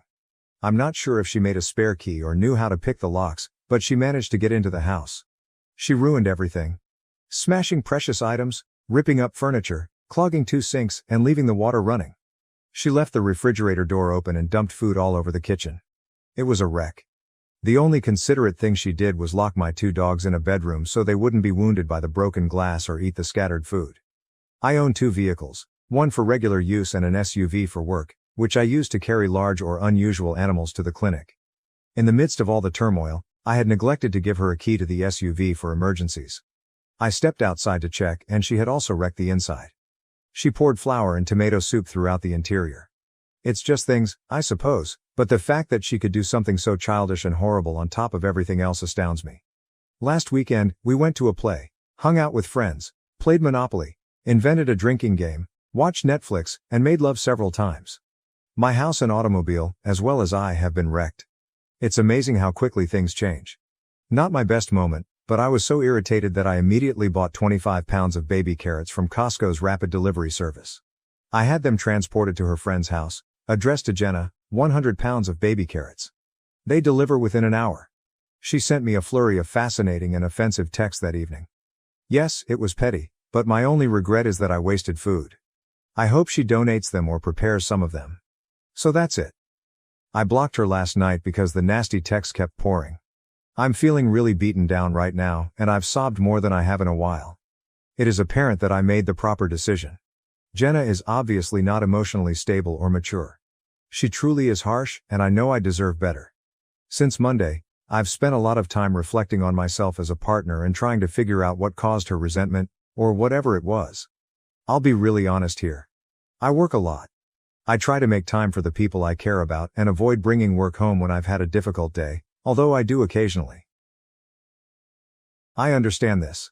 Jenna and I have had previous disagreements about it, and I've made a concerted effort to schedule my days so that I can return home on time. I've also attempted to avoid terrible days at work as much as possible. However, anyone who is a vet or has worked with one understands that we are always on call for emergencies. Sometimes we have patients we need to check on or stay with all night. Time off might be difficult. It is achievable, but it is difficult. My staff is fantastic and can manage most issues, but I still receive a lot of calls or texts from them when I'm on vacation or away for the day. I'm sure there were occasions when Jenna felt second best to my job. Well, I know there have been. She's told me so before. I attempted to make modifications, but there was only so much I could do. As far as I can recall, I've never been intentionally cruel to Jenna. I've had terrible days, been cranky or absent, and we've had our fair share of arguments and fights, but nothing harmful or excessive. I genuinely thought we had a good relationship and were both pleased. I know I was. It's difficult not to question myself and wonder if I'm truly a disappointment, or if I neglected her to the degree that she felt unloved enough to act the way she did. I do not know. But I know that, nevertheless, the way she treated me and responded to the breakup was completely unacceptable. I didn't deserve it, and that's on her. So thank you for supporting me, Reddit. It's been wonderful to read all of the supportive comments and suggestions. It's time for me and my baby Carrot to find a woman who values us for who we are. TLDR, I broke up with Jenna on Thursday night. It didn't go well. She turned vicious and destroyed my house, car and me, but I did it and it's finished. I've blocked her on my phone and social media. In a fit of anger, I also sent her 100 pounds of baby carrots. Edit. I did file a police report and take pictures, which might help me reclaim part of the money lost through insurance. The police report is unlikely to yield any results because I cannot confirm it was her. The same goes for attempting to sue her in small claims court. Frankly, I'd prefer not deal with her anymore. I'm going to hope that insurance covers the damages and then move on with my life. Mom chose my step-siblings over me and demanded I share my deceased dad's college fund. Now I'm fighting for my independence and future. Before I get into what happened, here's some backstory. I'm a 17-year-old girl who lives with my mother, 43F, stepfather, and 2 stepsisters. I have a stepbrother, Jackson, who is a year older than me, and a stepsister, Emma, who is 2 years younger. We all attend the same high school, but we have no mutual acquaintances and have never been close. My mother and their father married after nearly 5 years of dating. The wedding occurred 3 years ago, but our families had been living together for 6 years, so the wedding was really a formality. My father went away when I was quite young, so I never got to spend much time with him. I scarcely remember him because I was so young when Dad died. My parents were never married and my father's family disapproved of my mother since she was a party girl with a bad reputation in their area. So they lived together for a brief period but didn't marry because his parents would have undoubtedly kicked him out. He was diagnosed with leukemia in its late stages at the age of 27, and it was too late to intervene. Fortunately, Dad had time to organize his affairs, and he was able to establish an education fund for me, so I wouldn't have to worry about the future, and my mother wouldn't have to force herself to work hard after his death. I've known about it since his lawyer informed me when I was very little. The lawyer was in charge of the money flow, but after I turned 18, I would have complete control over the fund. For a long time after my father died, it was just me and my mother, and I grew accustomed to it. Then, when I was about 8 years old, my stepfather entered the picture, and after a while of dating, we moved in together. My mother moved out of the town where we used to reside because she found it too traumatic to dwell where she and my father met. I've never met my paternal grandparents because they were never interested in meeting me. We periodically visit my mother's parents, and they are kind enough, but my mother's family is not very close. When I moved in with my stepfather and his children, I had high hopes that I'd finally have a large family. When I was younger, I had a lot of hopes, but unfortunately, my new family did not meet them. I don't blame them, but it was quite disappointing for me. When I was younger, it wasn't that they didn't make me feel welcome or treated me poorly, but there was something strange about everyone's energy. We all lived together, but we never felt like a family, and I never connected with my stepfather or his children. We lived in the same house, but they never tried to make me feel welcome or get to know me. I tried several times, but they did not appear enthused, so I gave up after a few months. I understood that we were more like glorified roommates than true family members, and that was it. I did not romanticize it. My mother, however, told a different narrative. They treated her differently. The mood toward my mother was radically different. They treated her as if she were a member of the family. I could be mistaken, but I believe that my step-siblings and stepdad were pleased to include my mother and play happy family with her while excluding me was due to my stepdad's ex-wife being a nightmare. I've never met her, but according to what I've heard, she was a total gold digger who left my stepfather nearly bankrupt following their divorce. He had to start again in his life, and to make matters worse, he had to care for my step-siblings on his own after their mother gave up custody and abandoned them to be with her new partner shortly after their divorce. Meeting a woman like my mother, who is the polar opposite of his ex-wife, was probably beneficial to all of them, but I wasn't really needed in that situation. They made me feel like an afterthought. I can't quantify it or give particular examples, but it was all about vibes and energy. Despite being a member of the family, I always felt that I wasn't really a part of it. My only consolation was the thought that I might have been overthinking things, something I used to tell myself when things got too much for me.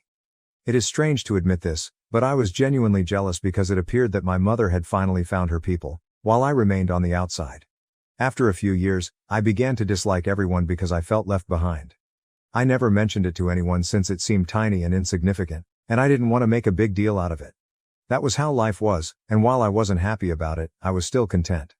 Now back to what happened a few days earlier. I've been researching universities for the past several weeks because I'm about to graduate in a few months and need to start sending out applications. I wasn't concerned about the money since, as I previously stated, my mother had always informed me that there was a fund put aside for me, which I intended to use. But then, a few days ago, my mother said she needed to speak with me about something very serious.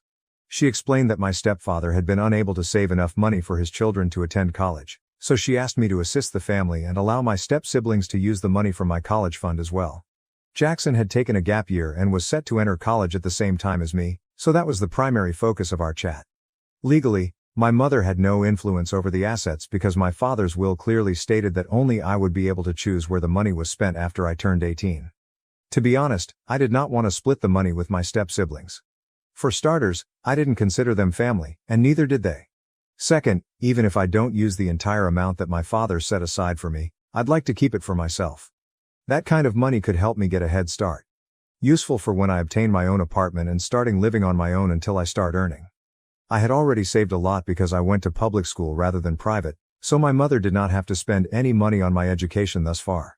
I was also an excellent student, so I hoped to receive a scholarship at whatever institution I applied to and enrolled in. Money had never been a problem for me, but as I grew older and approached 18 in a few months, I began to consider saving and earning. Giving money from my fund to my step-siblings didn't seem like a good idea, so I informed my mother that I would not be sharing those cash with them since I did not believe it was necessary. If Jackson truly wanted to attend college, he could simply take out a student loan, like millions of other students do. My mother was not pleased with my response and accused me of being selfish. I didn't even disagree. I was being selfish, and I saw nothing wrong with it. So instead of battling with her, I simply informed her that I was being selfish, which was perfectly acceptable because I did not consider my step-siblings family. That's when my mother yelled at me, as if what I said was a criminal violation. It took me a few seconds to realize she was losing her mind because I had given her the truth. I did not consider my step-sibling family. The double standard was ridiculous. On the one hand, my family had treated me as an outsider for the past 8 years, and she never seemed to notice. Or perhaps she did, but she didn't care. However, when it came to me, I was suddenly expected to consider them family and treat them as such for no apparent reason. I attempted to speak to her quietly and without yelling, but it was pointless because she was already yelling at me and calling me ungrateful, among other things. So I waited for her to stop yelling before telling her that she could scream all she wanted, but I wouldn't change my mind. All that screaming at me would do was alienate me even more and make me less likely to support them in any manner. My mother calmed down a little after I said that, and I assumed we were finally going to have a sensible conversation in which I could express my feelings. But that was foolish of me. I had forgotten that in this environment, my sentiments were irrelevant. What mattered was whether my mother, stepfather, and step-siblings were content. None of them seemed to care about my pleasure. After my mother cooled down, She informed me that I had a week to decide. But if I didn't agree to divide the college fund with my step-siblings, she would have to kick me out of the family. I assumed she was joking because it looked so ludicrous, but she assured me otherwise. With my birthday approaching in less than a month, she stated that she would soon no longer be legally compelled to let me remain with them because I would not be a child. So I'd be on my own if I didn't agree to share the college fund that my father had set aside for me. I couldn't believe my own mother would say such a thing and put me in such a tough situation for the sake of my step-siblings, especially since I was meant to be her own flesh and blood. She advised me to tread carefully and think it over, since this decision could cost me everything. She then exited the room, leaving me to absorb what she had just said. It was extremely insulting to be treated that way by my own mother, and I decided that day that I was going to get out of this house no matter what the cost. So I began talking to my friends and told them that I needed help finding an apartment of my own because I was planning to move out for my 18th birthday. I told them what my mother had stated and emphasized the severity of the situation. I knew that after I turned 18, I'd have control over the money and could select where to spend it. Yes, I would have to stick to a budget and carefully select my college degree, but it was worth it since it meant I could move out and live on my own instead of putting up with my family. Or forcing them to tolerate me. After that chat with my mother, it became clearer than ever that I was not welcome in that house at all, and I had been treated as an afterthought all these years. I realized I had not overthought anything. In fact, I may have been underthinking things because I had never expected this. A few days later, a friend informed me that she had spoken with a cousin who was also applying to the same universities as I was, because we shared similar interests. Her cousin planned to live in an apartment since she wanted to be self-sufficient from the start. My buddy suggested I contact her cousin, and if we ended up attending the same college, we could rent an apartment together. I thought it was a brilliant idea and phoned her cousin right away. We figured things out, and I informed her of my condition. She was empathetic, and I could tell she was a pleasant person with whom I would get along, so that was resolved. The only thing left to worry about was where I'd live until college started, which was still a few months away. Fortunately, my friends said I could stay with them until college started. It was a dirty and risky scheme, but I was willing to go along with it since anything was preferable to living with my mother and her family. After the dispute with my mother, I was treated horribly. They weren't yelling at me or being blatantly harsh, but rather in a humiliating way. They'd all banded together against me, treating me as if I were the most repulsive thing alive. Every time I entered a room, everyone would stop chatting and leave, returning to their respective spaces. They constantly gave me the side eye and refused to speak to me, as if I had done something terrible. It was so humiliating that I wanted to run away. It took a long time to plan something for myself, but I was determined. As soon as my friends were ready to take me in, I would depart. When my mother asked me again whether I had changed my mind, I decided to tell her the truth and leave. I assured her I hadn't altered my mind and was indeed intending to depart. I said that the way she and her family had been treating me over the last week was nothing short of crazy, and I couldn't take it any longer. I told her I'd already spoken with friends and would be staying with them until I could start college and relocate far away. I made it clear that I did not want to see her again. So she might kick me out. It would make no difference to me. I already had a plan, so I wasn't surprised when my mother yelled at me again, asking me to leave since her house wasn't for selfish, ungrateful brats like me. I left, relieved to be rid of them. But it wasn't the end of my plans. During my time alone in my room, I had been planning methods to retaliate against my mother. My life had taken a bad turn after she married my stepfather, and she didn't seem to mind because she was content with her new family. I had tried to be pleased for her while suppressing my emotions, but it was clear now that she did not care about me at all. Her stepchildren were more important to her than I was. The way she treated me made me feel terrible, and I was determined not to let it go unanswered. So as soon as I got out of the home, I resolved to confront her for who she truly was.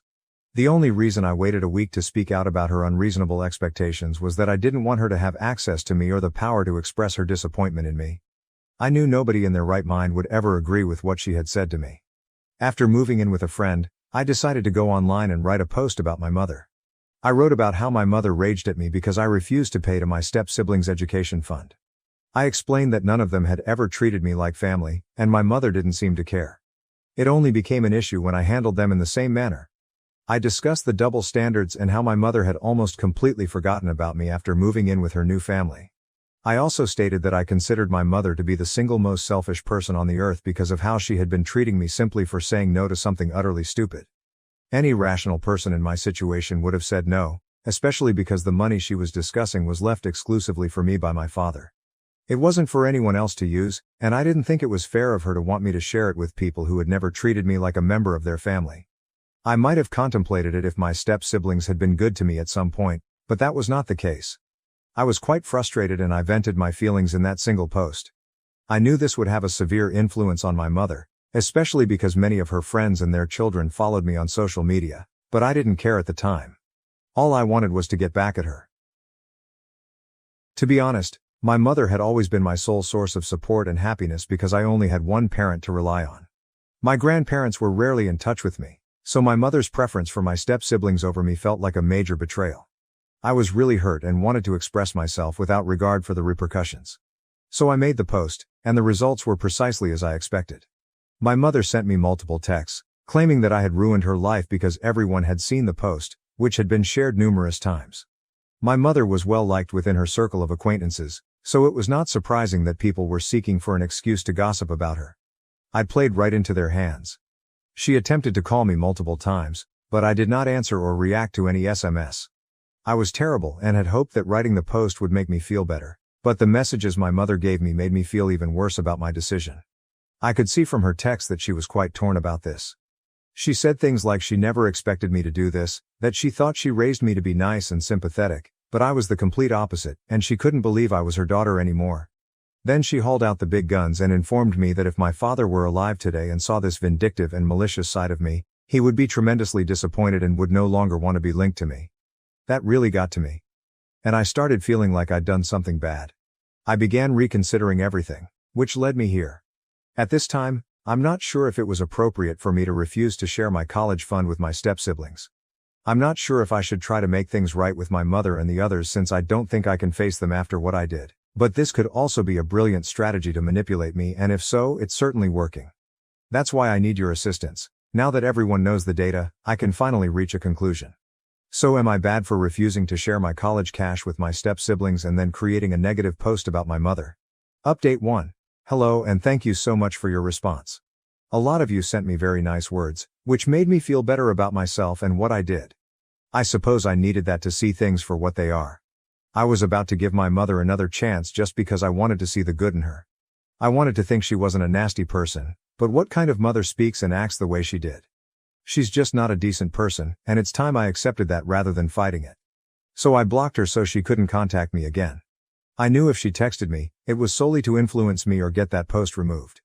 I do not want to take that post down. I want it to remain up till she apologizes to me. She knows where I am because my friend's mother informed her that I live with them, and she knows how to contact me. If she doesn't contact me, I'll consider it as an indication that she just cares about her reputation. Update 2. It's been 2 weeks since I moved out and started living with a friend. Since that post, I have had no touch with anyone in my family. I did attend school for a few days and bumped into Emily a couple of times, but she simply gave me a nasty look and like I didn't exist. Not unexpected, given that they've been pretending I don't exist for the previous 8 years, so it must be even simpler now. Anyway, my mother eventually came to see me last evening. She arrived with a black plastic garbage bag and put it in the living room, claiming it included all of my leftovers, basically everything I had managed to get into my duffel bag before leaving the house. It felt a little disrespectful that she had used a garbage bag to pack my belongings, and it was even more insulting when she threw everything on the living room floor, leaving me to gather it. My friend and her parents, who witnessed this, were appalled. They did not enjoy my mother's behavior and even took it upon themselves to quarrel with her over it. They advised her that given that I was her only daughter, she should have compassion for me instead of treating me so harshly. They really drilled her, and she didn't take it well. She informed them they had no right to discuss her parenting methods because they were the ones harboring a delinquent like me. I almost broke out laughing when she said that since I was not a delinquent, I was a scholar student and she knew it. I almost addressed it myself, but I didn't have to because my friend stuck up for me. She told my mother off, saying she was grateful her parents were not like mine and had a heart. It developed into a catfight after that, and my mother became enraged and fled. I was really grateful for my friend and her folks. I don't think they needed to stand up for me, but they did, and I couldn't be happier. This was probably the first time in my life that I had someone fight for me, and it was quite moving. But, in any case, I doubt my mother will return anytime soon because, after the reception she received yesterday, I wouldn't dare to show up around here again if I were her. I truly hope she doesn't show up because I'm tired of the drama. I simply want to go on with my life and start a new chapter, but I can't because she keeps reappearing. So I hope this is the last time I have to deal with her. Update 3. Hello everyone, long time no see. I've been MIA for a few months I believe, but you can't blame me. I've been applying to colleges, hoping to get into a good one with a scholarship. I've been working extremely hard and it has all paid off. I got into my first choice school, and I'm keeping to the strategy I devised a few months ago. My friend's cousin, who applied to the same universities, was also accepted, and we plan to rent an apartment and live together. She's a really sweet girl, and the fact that she's my friend's cousin is just icing on the cake since it allows me to stay in touch with everyone. The last few months have been really challenging for me emotionally, but my friends have helped me get through everything. I can't express how grateful I am to have such folks in my life. I know that many people with bad parents and families rely on their friends for emotional support, but I attempted to avoid it. However, now that I know how far my friends will go for me, I feel like they are family. I will always be grateful for everything individuals have done for me. Seriously, I don't think I could have gotten this far without everyone's help. Even the people here who reached out via message and said such encouraging things to help me get through this. It's just bizarre and funny that my mother hasn't texted me once since I moved out. She didn't care that I had unblocked her and she could now speak to me. That is how little I mean to her. But you and my pals advised me to believe in myself because I could accomplish it. It's pretty funny how strangers on the internet helped me more than my mother ever did. But that's all in the past. I'm looking forward to a fresh start here, and I'm quite thrilled about what the future holds. Entitled Sil demanded I gift her a baby for her 30th birthday. So I exposed her ridiculousness and immaturity to everyone on social media. I'm not sure if anyone can relate to my dilemma or has even heard of it. It feels strange to even write this. It's about my Mil and Sil, who are pampered brats. Sil is 29 and a single woman. Well, that's not the issue. The issue is that she is an entitled woman who will not accept no as an answer. I am 37 years old and have been married to my 40-year-old husband for 12 years. We have 2 children, a 9-year-old boy and a 5-year-old girl. Despite our blissful marriage, touch wood, my pain in the neck is my overly theatrical Mil and my overly spoiled Sil. Before I tell you more about my position, let me paint a picture of my mother-in-law and sister-in-law. They are social butterflies, similar to upper-class rich ladies in soap operas who spend their days at salons and massage parlors, and their evenings at bars chatting about other useless women. They exist in their own fantasy universe. They do not work. All they do is shop and chat. My FIL is busy generating money, while these women are busy spending it. FIL is essentially a non-existent part of the family, or rather a cash cow. There's a rumor that FIL has a mistress, and MIL is aware of it, so they have an unspoken agreement. He fulfills all of their demands without question, in exchange for having a mistress. I am not sure how true it is, but given Phil's status in the family, it appears likely. Otherwise, no sensible man would be silent about Mil and Sil's foolishness. Now, back to my sad existence. Last week, Mil called and invited me out to lunch, on a Wednesday afternoon. I wanted to say no, but she hadn't requested to meet with me in a long time. So I suggested an alternate schedule. I suggested that we meet for dinner in the evening, but they are busy women at night, spending time with friends at the gaming parlor. So we decided to meet on Saturday afternoon. I arrived in my usual attire, whereas she wore a completely shimmering black dress. What a great pick for an afternoon lunch. She critiqued my fashion sense the moment she saw me. After the light talk, she inquired about what we intended to give my Sil for her 30th birthday. I was perplexed because her 29th birthday was just a few months ago. I mentioned her next birthday is around 10 months away. She laughed and continued. That's why we need to plan ahead of time. Remember what happened last time? She was dissatisfied with the gifts you gave her, and her birthday was spoiled. I swallowed hard and said, yeah, of course, we spoiled her birthday because we gave her a normal $250 dress and not a premium Zara one with a matching sapphire necklace. She went on to elaborate. To avoid upsetting her this time, I have thought of the perfect gift which you guys should give her. So what was that? A baby. That's right, she wanted me to make a baby and give it to her entitled brat of a daughter. I was appalled. How could anyone believe that someone would ask for a baby as a gift? I could not understand what she was saying. I had to ask her several times if I had heard it correctly. She responded, yes, I want you to have a baby and give it to Stacy, SIL, as her 30th birthday present. I flipped out and said, why do you think I would do that? She cried. To compensate for your inadequate present this time. You wrecked her 29th birthday, and now you owe her this.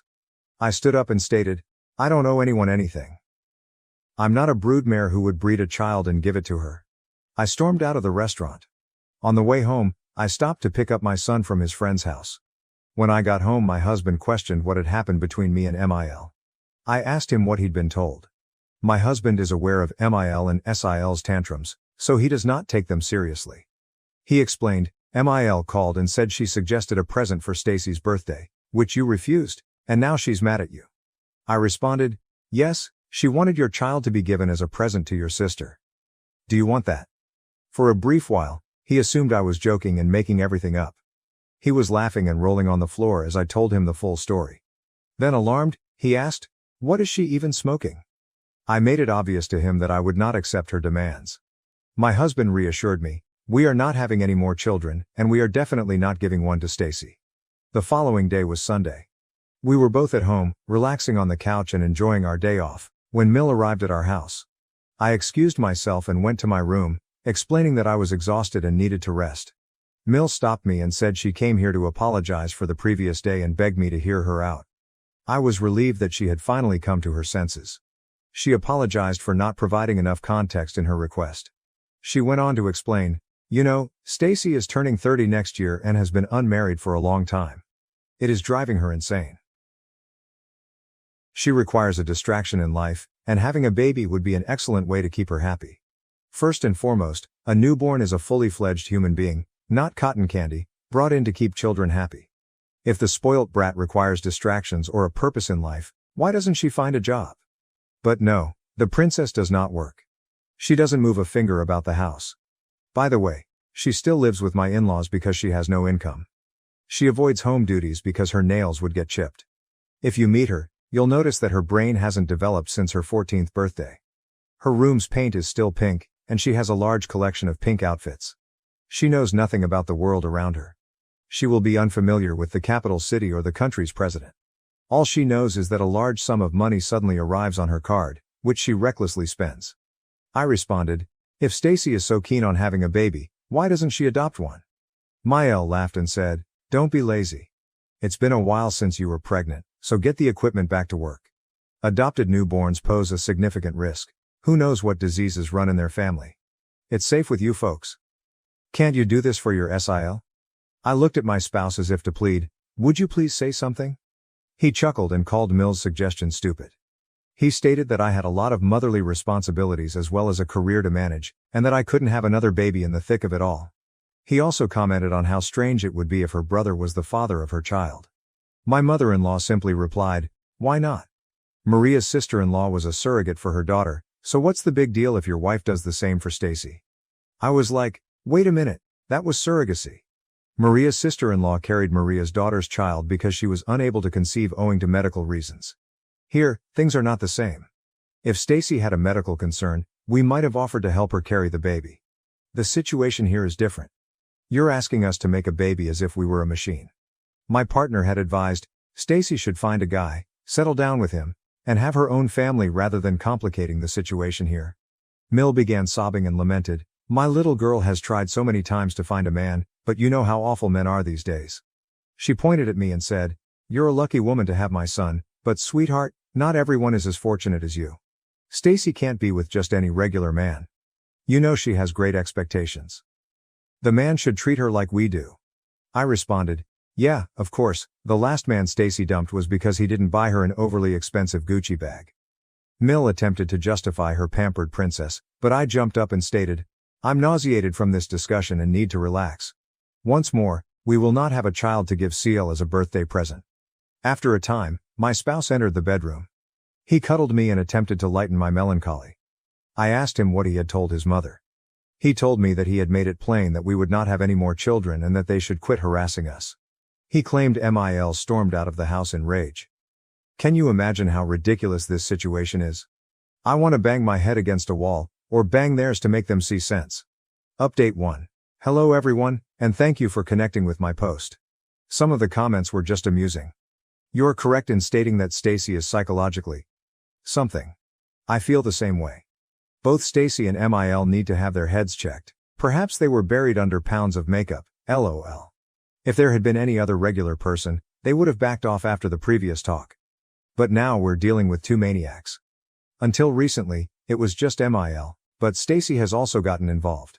I tell you, she is 100 times more difficult to talk to since she does not grasp logic. As I said in my previous report, Mil wrecked my Sunday with her baby-making pitch. A week later, on the following Sunday, bam! She appears again with her adorable doll. They seem to have promised to destroy my day off. Stacy entered wearing a skirt and a comfortable blouse. This was the first time I had seen her without her very tiny clothes, and her hair and nails were flawless. Mil pointed and asked, "Do you see? Stacy has already begun dressing like a mama." So this was the cause for her new fashion sense. Do they truly believe that changing your clothes will make you a mommy? Change your clothes and you're ready to be a mother. Stacy smirked at me and replied, "I'm in. Whatever I do." Then she went to hug her older brother, as if she hadn't seen him in a long time. "Remember, I said she acts like a 14-year-old sweetie pie." She cried, as if we were all standing far apart. "When is the good news coming?" My husband appeared foolish and asked, "What's the good news?" She smirked and added, "I know you want to surprise me with your kid for my 30th birthday, but Mom is a spoiler. I now know what your plan is. I'm overjoyed to be the mother of a gorgeous little girl. I have already started buying for her." My husband interrupted her mid-sentence, and I'm glad he did because I was going to slap her skull. He said, "That is not true, we're not having a baby, much less giving one as a present." For a long time, she assumed he was merely attempting to mask the surprise. How delusional can you be? When she discovered she wasn't getting a kid as a gift, she screamed at me, "Why not? You have always been harsh to me, this is your time to set things right. Come on, get a nice tiny baby doll for me." I answered, "Stacy, we don't run a baby supply company where you can purchase a gorgeous baby girl and receive one. Do you even know how babies are made?" She relaxed and confessed, "You know, I've always wanted a baby girl. I have so much love in me that I want to shower it on my baby. You're all depriving me of that. That baby will be really lucky to have me as her mother. I will raise her to be a confident and accomplished woman. I am confident that you will not be disappointed." You see, that is why I said you couldn't reason with her. This is mindless. First and foremost, do you believe she is in the appropriate mind to have a baby? She doesn't even realize that I have no control over my baby's gender. You don't get to choose as you would with a lipstick palette.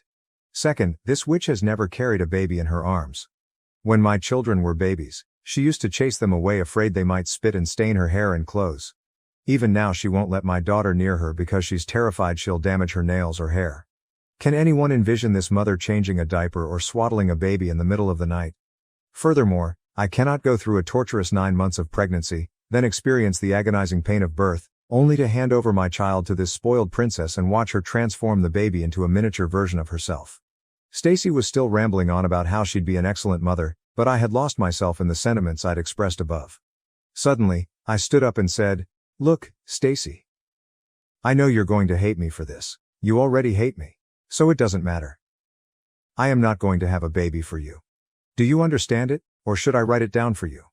Because it appears that you and your mother have lost both your hearing and your mind." My husband motioned for me to calm down, but I had lost my mind with their madness. I told them I didn't want to talk about it any further, and if they kept bothering me, I'd block them from my residence. I went into my room and closed the door. I'm not sure if I overstepped my boundaries, but look at them. I cannot put into words how toxic they are. My husband tried to indicate that I was being too outspoken, but I was so upset with everyone that he didn't dare say anything else. He just informed me that his mother and sister had called him a simp and then departed. I don't care what people say, he has to quit being a nice guy to everyone. I was expecting another showdown this Sunday, but it's been quiet so far, and I hope it continues. I just want this inconvenience to cease. Update 2. Oh no, how could I have thought things would end so peacefully? Following the explosion, the next 2 weeks were quiet and tranquil. I felt so at ease without Mil showing up at our door. But God, it wasn't silent at all. There was a flurry of activity going on online that I was completely unaware of. Stacy had been defaming me on social media, alleging that I was taking away her chance to become a mother. She describes herself as a beauty guru and posts makeup tutorials. She has a respectable following on her account. I'm not extremely active on social media because I have a life outside of the screen, with 2 children and a real job. Anyway, Stacy said that her brother was game to have a baby for her, but I denied it. She stated that she has always wanted to be a mother, but because she is unmarried, she has had no luck with adoption. Such a lie. They never even attempted to adopt, and if they had, I'm sure she would have failed the adoption interview. Stacy said a lot of things to put me in a negative light. She said I was denying her a kid because she was unmarried and I held conservative, old-fashioned attitudes. I wanted to say that I was denying her the kid because she was stupid. I had no idea about her hatred campaign until my husband's aunt called and asked why I was doing this to Stacy. That was when I read everything. It was amusing how her foolish friends and relatives made me out to be the villain. Even if what she said is accurate, I have the right to say no. It is my body, and I may refuse. My husband encouraged me to ignore it, that it will pass like a season. I originally ignored it, but how can you not read public comments made against you? We are not that thick-skinned. I understood Stacy saw my quiet as weakness and was trash-talking me even more. My buddies and I devised a strategy to make Stacy pay for her actions. I called her and said, "I'm very concerned about the web campaign you're waging against me. The negativity is destroying my reputation. So I'm considering having a child for you." Yeah, I said it to please her ego. My reputation is ruined. I don't care what she or her foolish followers think of me, but she deserved to be put in her proper place. She's been a pain in my side for a long time, and it's finally time to deal with her. I responded, "Stacy, why don't you come over, and we can discuss a few things before we proceed." She was ecstatic, believing she had defeated me. When she came to my place, I replied, "Since I've agreed to your demands, why don't we go live and tell everyone you're having a baby soon? It would help to clear up any poor reviews, and you'd get a nice viewing time." She agreed right away because she enjoys social networking. We went live and I said, "I have agreed to have a baby for Stacy, so let's take some questions for the future mom." Stacy was so pleased with her victory that she had no idea what she was heading into. I responded, "So Stacy, what plans do you have for the baby?" She giggled and exclaimed, "Oh, I'm so delighted to be a mother to a baby girl. I had already started buying for her. I'm going to make her look like a celebrity from the moment she's born. I will never leave her without makeup. She will always have to appear perfect and acceptable." I didn't explicitly state that no one could guarantee she'd have a baby girl, but I let the audience educate her on the subject. Her response had already outraged many people and the video was filled with harsh comments and trolls. Stacy was so focused on expressing herself that she missed everything else. I replied, "That's lovely, Stacy, but what about when the baby is fussy and crying? How are you going to handle that?" She responded, "The girls in our family do not cry, do they? I mean, I have never seen your daughter weep. She's always well dressed and calm." Without making her feel silly, I said, "That's because you've only seen her for a short time. Every baby cries. Every tidy, well-dressed infant is the result of many hours of hard effort by the mother." Her answer was, "Then you can take care of the crying, and when she's calm, I'll dress her up in cute frilly dresses and matching necklaces and tiaras, and I'll put makeup on her." I couldn't stop giggling and told Stacy, "Babies cry all day and night. Are you suggesting you'll bring her to me every time she cries and then take her back after she's finished?" She exclaimed, "Yes, that's correct." "Why not?" I could no longer pretend and let out an evil laugh. She responded, "Are you trying to scare me off? How difficult could it be? You did it and I can do it too. I am so much better than you. I have more followers and a better fashion sense than you." She abruptly ended the live video while ranting. She was angry at me for grilling her on live camera, but she had no idea how much damage it had done to her. She stated, "We're game for the baby." As she walked away, I smiled calmly. My friend taped the entire live session. I wrote a lengthy essay detailing how Stacy and her mother had been pressuring me to have a child and give it to her as a birthday present. I methodically underlined all of the red flags that indicated why Stacy should not be trusted with a child. Her responses during the live stream were enough to let folks realize what an airheaded woman she is. I stated all of the additional things regarding Stacy that were not included in her responses. I tagged her in the post and shared it after midnight, thinking the princess would be sleeping. She'd wake up the next day and by the time she untagged herself, thousands of people would have seen the message. As expected, my post went viral, owing to Stacy's followers. Tagging her in the post allowed her fans to troll her extensively, with comments such as, "How could someone with such a low IQ even exist on this planet?" A single comment said, "Forget about being a mother, this woman shouldn't be left alone on the streets." Following this internet argument, my mother-in-law called me. Before she could say anything, I told her, "Before you say anything, please know that you are being recorded and I will not hesitate to post it publicly." My God, she hung up and did not call back. I didn't hear from the pampered princess again because I warned Emil that I was going to record all of their calls and conversations, as well as any attempts to make trouble at my place. It was quite satisfying to put them in their place. My husband and I are still giggling while reading the haters' comments on Stacy's video. It's just hilarious. 7 years after my husband caught me cheating with my boss and went to prison for assault, he's out. Now, I'm alone, and my kids hate me. I'm a selfish person, or so I tell myself practically every night when I hear the silence in my home. My children aren't here, my ex-husband hates me for good cause, my immediate family is fractured, and I've never stopped hating myself for what I did. My selfish conduct occurred in 2015. I had just reached 39, and I admit that I took my ex-husband for granted. My ex told me every day that I was beautiful, that he wanted to be intimate with me, that he cared for me, and that he treated me as an equal. He never regarded me as a queen or princess. I was his partner. We'd been married for 20 years by that point, high school sweethearts and each other's only, and it seemed right. My family adored him, my brother looked up to him, and my ex supported him through many difficult moments. My ex was the person people contacted when they were in difficulties, and he assisted them. He was a good guy. Over the years, I have given him 2 strong boys. At the time of this narrative, they were 18 and 16, and we had twin girls who were 13 years old. I had gained weight and felt self-conscious, but he still called me lovely. Our fights were rare and far between. We discussed everything, but when we disagreed, it was typically over sex or a lack thereof on my part, as well as the things I refused to do in bed. It wasn't that I didn't want to do things, it was just that I wasn't in the mood, which he understood. When I turned 39, my birthday celebration unveiled the new me. I had spent the entire year in the gym, doing yoga and Pilates. My efforts helped me lose 180 pounds and reach 135, which was an incredible transformation for me. I had always been a plump girl, so having a tight fit figure was a new sensation for me. My ex-husband also went to the gym with me, albeit not as frequently, but he dropped from 260 pounds to 225 and began to shape his physique. My ex-husband could not keep his hands off of me, but I was still not in the mood. He certainly made an effort. We attended dinners, danced, and went for regular walks. He always helped around the house, and I could see in his eyes how much he adored and lusted after me.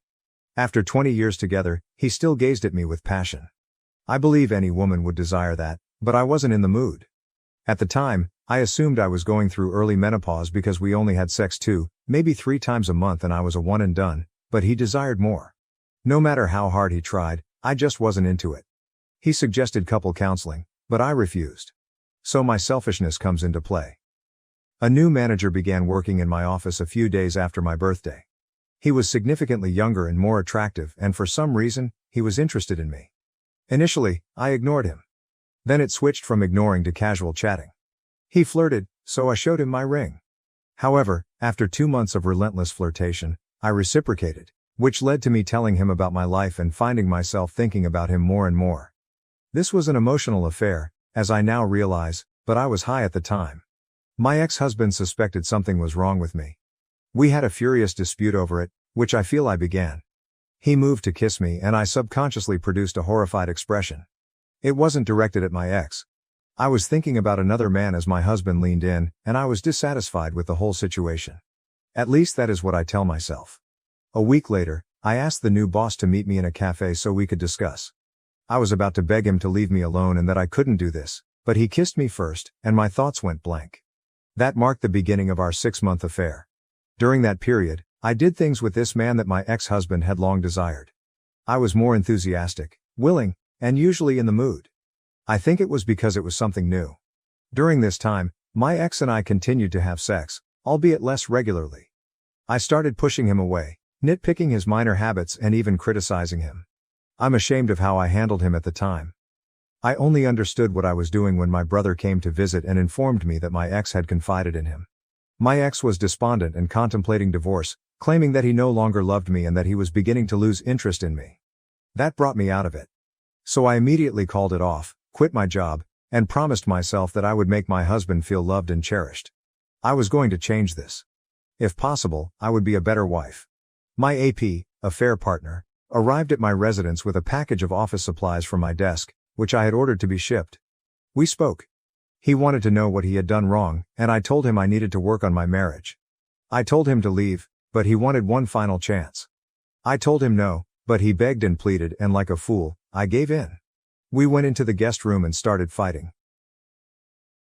I'm not sure how long we were doing this, but when he was on top of me, I felt him violently snap back, and there was a huge crash. I sat up, and my ex looked at me. My AP was on the floor, and there was a big hole in the wall. I tried to talk to my ex, but his eyes were bloodshot. His lips trembled as tears streamed down his cheeks. I could tell he was in a lot of agony, and I felt disgusted. I witnessed my AP stand up and try to leave. My ex looked at him, and my AP told him that if he knew what was best for him, he'd back off. So my ex assaulted him. I yelled and cried for my ex to stop. Desperate, I jumped on his back, causing me to be slammed to the ground. Everything became blurry for a time. Sentences sounded muffled, but when I awoke, my ex had my AP by his side and was on the phone. All I could do was stare at my AP's injured face and the blood and teeth on the floor next to him.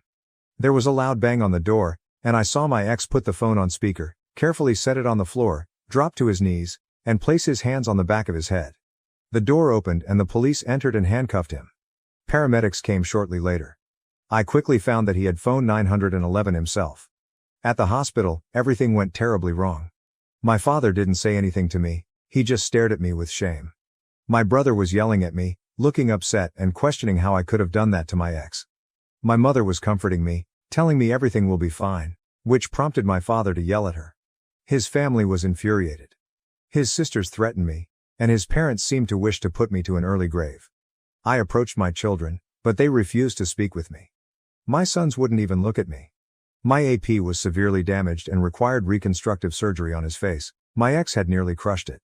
At the hospital, a woman entered my room and immediately attacked me.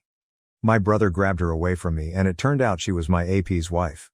I didn't realize he was married. He never wore a ring and never said anything. It made me feel even worse.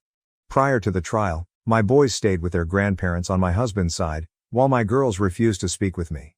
My ex did not want to see me either. I attempted to visit him at the county jail, but was forbidden. My brother made sure my ex went to the correctional facility where he worked so he could monitor him. When I requested my brother to deliver a message for me, he told me to go to hell. During the trial, I saw my ex for the first time in months. He gazed at me with rage, and it hurt more than I could have imagined. He had always looked at me with love, even while we were fighting. He always looked at me with love, but throughout the trial, it was hatred. I had to excuse myself for crying in the restroom. As the days passed, I was compelled to recount my affair in full for everyone to hear. When I informed them how long it had lasted, my ex looked devastated, and my father stood up and exited the courtroom. During my ex's testimony, I discovered that he had returned home to surprise me with lunch and a weekend trip for 2 to the Catskills. He had planned a romantic retreat, but as we walked in, he responded. He claimed that when the AP told him to step aside, he snapped and pummeled him, stopping only after he flung me off his back. He instantly called 911, and we heard the recording in court. Hearing the misery in his voice and sobbing as he did everything the operator told him to do was heartbreaking. The AP couldn't speak verbally and was extremely drugged, so they utilized photographs of him, which made me sick because I was to blame for everything. My ex broke his eye socket, cheekbones and jaw. They claimed there were bone fragments that were too small to piece together. My ex was charged with a third-degree felony and sentenced to 7 years in prison, causing my kids to yell and protest, as well as my girls and his family to let out a howl that still haunts me today. The first 3 months were terrible. My AP's soon-to-be ex-wife sued me for affection-based alienation. My ex has filed for divorce. My eldest son has moved out. My other kid remained in his room, and my twins were rebelling fiercely. My ex-sisters-in-law attacked me in the middle of Price Chopper. When I tried to apologize to his mother, she spat in my face. My father and brother refused to speak with me. Eventually, I needed to locate a new job. There was no money coming in, and I nearly depleted my funds, but I was essentially blacklisted in my sector. It was negative publicity for the accounting firm, so I started working in retail and became a seasonal H&R block adjuster during the tax season. I almost lost my house. My ex refused to let me visit him, and each letter I sent was returned. Crying in the shower became practically a daily habit. My parents almost split up because my mother was continually defending me. My brother refused to accept me, and my pals, whom I'd known since elementary school, were divided. I soon began to have ideas of terminating things, of packing my goods and going. The guilt was so heavy. I eventually saw a therapist, who admonished me for being too familiar with my ex. I no longer considered him a spouse. Instead, I saw him as a friend with perks, and I treated him accordingly. I did, and she was right. I became too comfortable with him. I regarded him as a comrade, but he saw me as his wife, the mother of his children, the woman he adored and wanted. I took him for granted. Almost a year passed, and my children remained silent.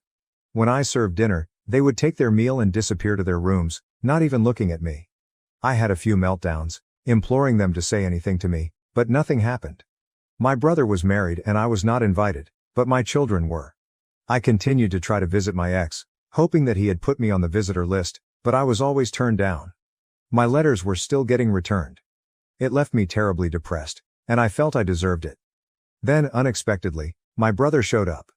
I was both surprised and pleased to see him, as it was the first time he had visited my house since the trial. He just came to reprimand me, informing me that my ex was in the hospital after being stabbed.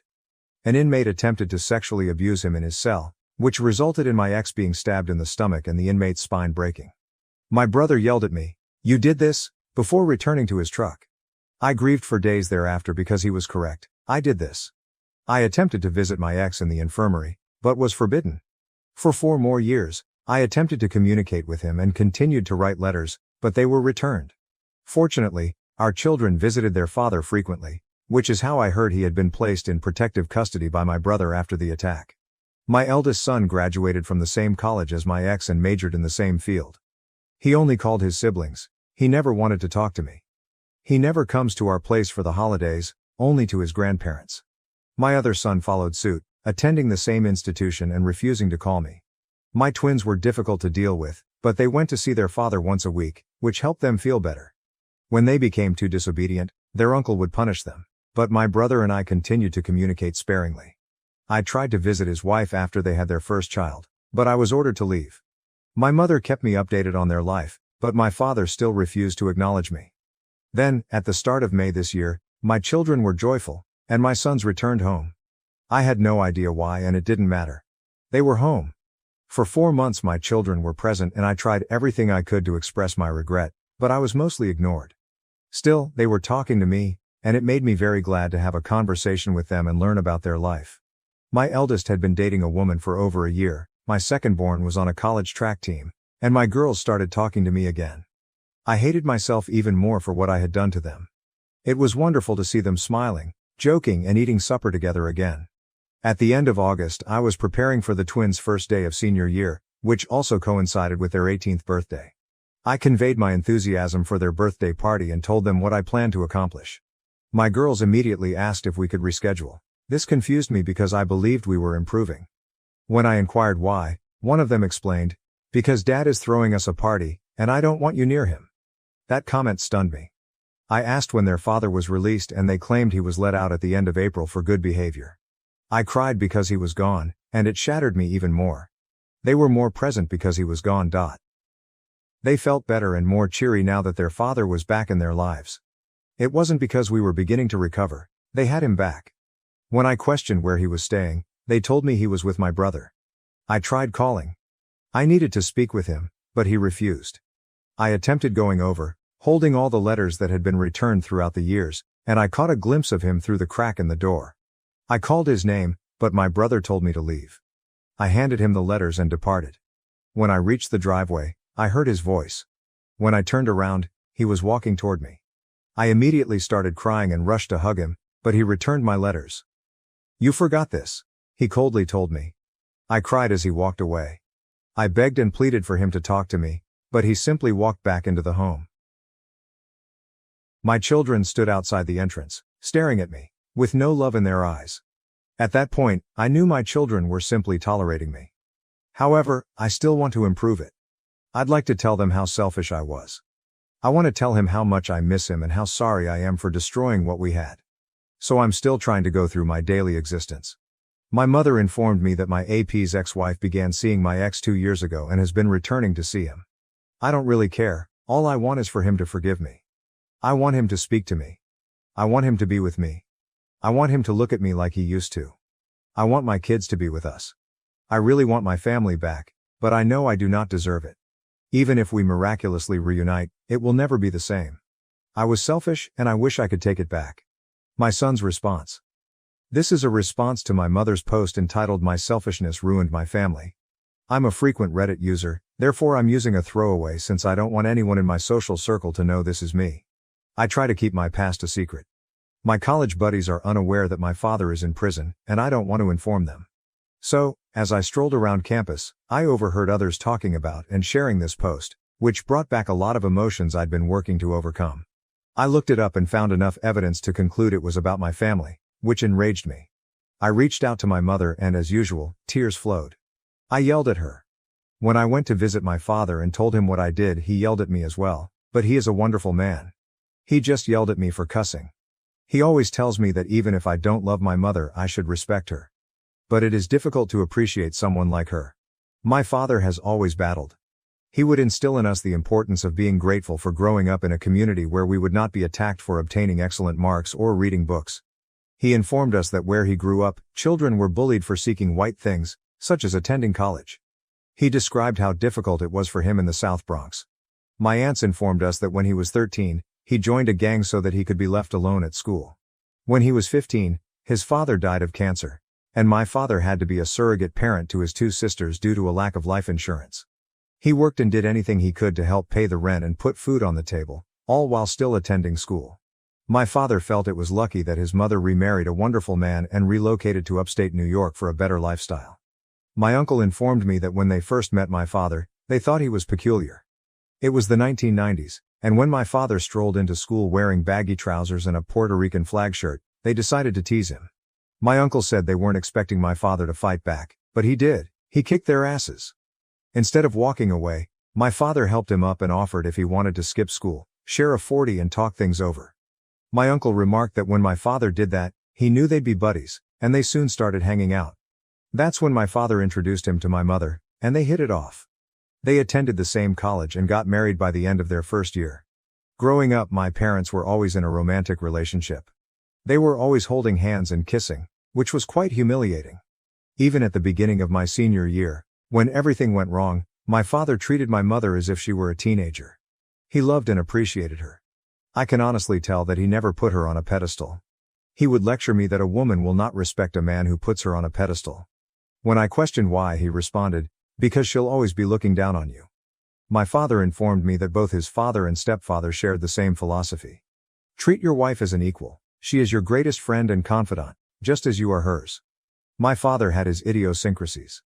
He was a large guy who was always joking, 5'11", 260 pounds. And despite his weight, he was highly active. I used to enjoy it when he sang to my mother. We all did. He'd serenade her, buy her flowers, and sign the card, "Because it's Thursday and I was thinking about you." He occasionally wrote her love letters and defended her honor when she was treated rudely or disrespectfully. He frequently complimented her on her beauty. My father demonstrated to the daughters the type of man they should have in their lives. My father was always there for my uncle, even when everyone else believed he was a lost cause. My father never gave up on him, and as my grandfather once stated, he knocked the stupid out of him and left behind the man he was supposed to be. That sentence has always made me laugh.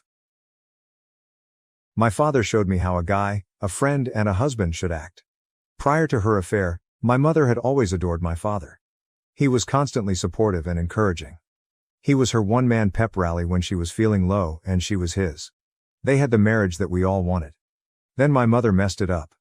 I recall those months when she spoke to my father as if he were beneath her. He pushed back but controlled himself. Even though my father was a college graduate and a successful financial consultant, he could go from zero to ghetto in 5 seconds. Grandma described him as being similar to his father. Nice, respectable, and helpful, but willing to cut your neck out with his bare hands. My father tried everything. Buying her flowers, taking her out to dinner and dancing, but she was in her own little world and mistreated him. We all witnessed it. It had a significant impact on my brother and twin sisters, but my father smiled and assured us that everything will work out. He would add that Mom was probably stressed out at work and bringing it home. I believed it, especially after she quit her job. I honestly believed it was her employment that was the issue. Then my father was arrested. Mom, do you know how embarrassed we felt when the entire school was discussing what happened? My father got detained because my mother couldn't close her legs. I couldn't bear looking at you, so I went to stay at Grandma's place. The sight of you repulsed me. When I visited Dad, he couldn't bear to look at me. He was embarrassed. He told me he had failed as a husband and a guy. I told him he didn't, but he said he did since a man would have considered the repercussions of his actions before doing anything so idiotic. He said he failed as a husband because his wife had cheated on him with another man. I implored him to please look at me, but he refused. Then you had the nerve to seek our forgiveness, and for the first time in my life, I wanted to physically harm you. We were all hurting, and you asked for forgiveness. Sitting in that trial and listening to that 911 call was the worst 25 minutes of my life. 25 minutes of listening to my father, who would have murdered and died for you, crying and imploring the operator for assistance, telling the woman that he thought he had killed someone, and again stating, "The love of my life cheated on me." It harmed us more than anything. I understand you attempted to act as a character witness for Dad. We all told you not to do it, but you did anyway. Why? Did you want to show us that you still loved him? Tell the court that he is a good man. Because, in my opinion, the cross-examination in which you informed everyone how long you had been with that son of a bitch was the reason we lost him and sent him to jail. I believe if we had an actual lawyer rather than an appointed one, he would have walked. As a result, I experienced anger issues. My brother became a secret alcoholic. One of the twins was suicidal, and you were unaware. All you wanted was to attempt to work things out with Dad, leaving me to support my siblings. I loathed you. In certain ways, I still do. When I got to college, I had no desire to associate with you. Like my father, I had to be a surrogate parent to my siblings. I was working full-time, attending college, and giving you money to help pay the bills. I'm not sure why you made it appear like you were doing it alone.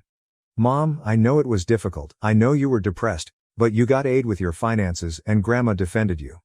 But Mom only did it because everyone was against you, or so the twins believe. When Dad was stabbed, I nearly had a mental breakdown. I'd just seen him that day. I was making fun of how muscular he had become, and we had a nice chuckle about what Dad dubbed the prison body plan. He made it sound like a funny commercial. I was almost back to school when I received the phone call. I almost crashed the car because my brain shut down. It was difficult for everybody. I didn't tell anyone, but I sat outside the scumbag's flat. I wanted to beat him up so severely, but when I saw him walking with that cane, I remembered Dad's words and drove away. As the years passed, Grandma died, followed by Grandpa a few days later from broken heart syndrome, and Dad was unable to attend the burial. Did you know that both of his sisters married in the waiting room so he could give them away? The harm you've caused to all of us is immense. It didn't help that you continued asking us for forgiveness and another chance. You never gave us room to understand or heal. You just kept asking, and all I saw was your desire to make yourself feel better. You did not give a damn. You did not try. You merely gave us room and pretended that we were expected to act normally again. Yes, you tried later, but not when it was most crucial. When Dad came out, he told us to start talking to you. He stated you were a good mother to us and that we should treat you with respect, so we did. It made you happy for a while. I remembered what it was like to not despise you. Dad struggled to find work at first, but one of his old clients eventually hired him. I did not anticipate the twins to spring that bomb on you.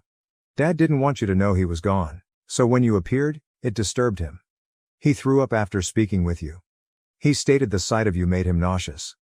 Regarding your statement in your post regarding your ex-wife coming to see Dad, she has been seeing him weekly for over 3 years, and they have spent time together since he was released. So please, don't build a castle in the sky about the two of you getting back together. Call me if you want to discuss this. Call me if you want to fix things with your children. What you did last week, posting what is perhaps the worst time of our lives, is sheer selfishness, as your title implies. I told Dad about it, but he didn't care. He claimed you are only the mother of his children. Am I the asshole for telling my cousin that she only got pregnant to trap a man, and it didn't go over well? Hey everyone, here's my tale from 7 years ago. It occurred around the time I first relocated to Vegas. I had a cousin with 7 children, and since I had just moved, I hadn't seen them since the youngest was in diapers. Now, this relative has a sister who has only 1 child. She receives food stamps and child support for just 1 child, despite the fact that she is unemployed. She's the type of person who swaps her food stamps for cash and spends it on frivolous purchases like trips to California and green herb to smoke. She only cares about people she can use. In contrast, my cousin with 7 children works her buttocks off. She's a little embarrassed that she receives government assistance because she feels responsible for raising all 7 of her children, but no matter how hard she works, she just earns enough to cover the bills. Her food stamps only cover the cost of 1 month's worth of groceries. If you haven't noticed, Growing children consume a lot of food. Mind you, I was 20 years old about to turn 21, and I always had some money left over after each payday. My payments were always paid on time, and I occasionally helped my mother. We went to see the kids one day, and the third youngest told me that Christmas was approaching and that he was delighted because they get to eat excellent food on Christmas. These kids live on ramen and ravioli. Hearing him say this broke my heart. Her children are generally well behaved, and they deserve a lovely Christmas. I began asking them what they wanted, from oldest to youngest. Dax wanted headphones and a new sweatshirt. Jen requested a sweater and nail polish. Darren requested a football and a cake. Junior wanted a soccer ball and cake. Zed wanted Transformers and Power Rangers. Nana wanted a My Little Pony, and Jay wanted Paw Patrol. Clearly, I have changed their names here. So, because the kids don't understand Spanish yet, I informed my cousin that I'd be taking Christmas off and that I wanted to take care of it for the kids. She seemed to want to cry. She thanked me and said she would try to repay me. I told her no, but she claimed she'd take an extra shift since she still wanted to get them something. I got paid and established a $40 limit for each child. I gave each kid 2 large presents from Walmart and used the rest of the money to get them all modest extras from the dollar store. Her children appreciate all you give them. The 2 who wanted cake got it. I even tied a bow around it and concealed it among the milk and eggs in the refrigerator. Now, I assume my cousin informed her sister since I received a call from her sister. Here's how the conversation went. She called and said, "Hey, Chris told me you're doing Christmas for her kids." I replied, "Yes, they are spending Christmas Eve at my house. Mom is cooking dinner, and we'll open presents the next morning." "Surely you have room for one more?" she asked. "Are you talking about your kid?" "Of course I am." "Okay, no issue. Drop him off on Christmas Eve night to eat and watch movies, and then pick him up the following morning." "No problem." Mind you, after buying the kids gifts and my parents, I was a little broke. The entitled cousin called me the day before Christmas Eve, so I scrimped and bought her child some dollar store toys. On Christmas Eve my mother gathered up the 7 children and brought them to the house. They were astounded at the gifts under the tree and the stockings with their names on it. The elder ones were joking about, wondering who got what. I waited for perhaps an hour or 2, but my cousin never arrived with her child. So we fed the children and began watching movies. After around 3 movies, all of the youngsters dropped out from food comas. We awoke the next morning to find that my entitled cousin had not yet responded. The children began opening their presents. Junior and Darren enjoyed some Christmas cake, which they shared with their siblings. Everything was in full flow when there was a knock on the door. I opened it, and I wasn't particularly pleased. "Why the freak are you knocking on my door?" "Oh, it's you two. Why didn't you bring your child last night?" I asked. My cousin snapped, "Watch your mouth. I became busy and couldn't make it." At this moment I rolled my eyes because I could smell a bull. "You've said worse things in front of your kid. You want to come inside?" "Sorry, we do not have time." "Can we just get his presents and meal and leave?" "His meal?" "Yeah, your mom cooked." "Yes, she cooked last night. You were busy and the kids ate everything. You didn't save my kid a plate." "Well, you never brought him, so no." "Whatever, just give us his present." Her child seemed to want to stay and play. I felt sorry for him. I walked inside and swam through the wrapping paper to find his gifts. They were little, so I placed them in a gift bag. He opened them on my porch, and his eyes brightened. "Woo, a ninja, a wrestler, ooh, silly putty. I received a puzzle, I love it. Thank you Momo. This is what my nephews call me." I felt a little emotional and hugged him back, saying, "Merry Christmas." Meanwhile, my cousin stood there and asked, "That's it?" I gave her a glance, trying to remain calm, but my anger was mounting. "What do you mean?" I inquired. "How much did you spend on them?" she insisted. "That's really none of your business," I said. She scoffed, "You are selfish. You got him these cheap toys in order to buy all of that junk for Chris and her children. Allow my child to have one of their toys so that it is fair." And that was all. I couldn't keep it in anymore. "Are you insane?" I snapped, shutting the door and concealing her children's ears. "It is Christmas. Be grateful I purchased anything at all. You only call us when you need something. You deprive your son of a wonderful time since all you care about is yourself. This is not fair to him. You waste your money on frivolous things when you have a full child to care for. You only have one child, and because you milk your baby daddy, that poor guy pays a lot of money for his son, while you spend it on your nails and marijuana. How about you act your age and take responsibility for once?" She appeared shocked. "Who do you think you are?" she exclaimed. I'm not a lady who intentionally became pregnant in order to trap a man. A mother who does not get aid but pays taxes so that lazy people like you can feed their children. The woman who bought your child Christmas presents because I was not selfish like his mother. She appeared to want to hit me, and she probably would have if my mother hadn't come outside. My cousin felt intimidated by my mother, so she grabbed her child and went. Later, she moved to Chicago to leech off her mother. I hope her child is okay and doesn't take up on her bad habits. Late update. I spoke with my cousin who has 7 children, and she contacted their mother in Chicago. The child has grown taller, wow, genetics, and his grandmother has legal custody of him. His mother got in trouble with the authorities, as one would expect, but it wasn't because of drugs. She is serving time and has lost custody. His father still lives in Las Vegas, but he cannot afford to care for him because he is struggling to care for himself. My cousin is saving his allowance for a trip to see us, so I handed him $250 to help. Was I a jerk for calling out my cousin like that? Nope. At the very least, I ensured that the child did not hear me or took steps to minimize it. I honestly don't understand how people like her rationalize their actions. Whether she took the child out of laziness or with the intention of receiving free presents, she is still a bad parent, and it appears that social services agreed with me. However, inconveniencing a large number of other people in order to receive free food and toys that you had no intention of giving to your child is both lazy and selfish. At the very least, her child appears to be capable of outperforming his mother. Hopefully, without her influence, he will mature into a well-adjusted and moral individual who learns from her mistakes. If his father cannot afford to see him, it appears that he has a difficult situation. This reminded me of how grateful I was as a child for the cheapest bargain bin toys. Until my early teens, I was content with a modest toy from the dollar shop. It demonstrates how difficult things must be for my other cousins' children when they request sweaters, indicating a need for warm clothing rather than taking it for granted.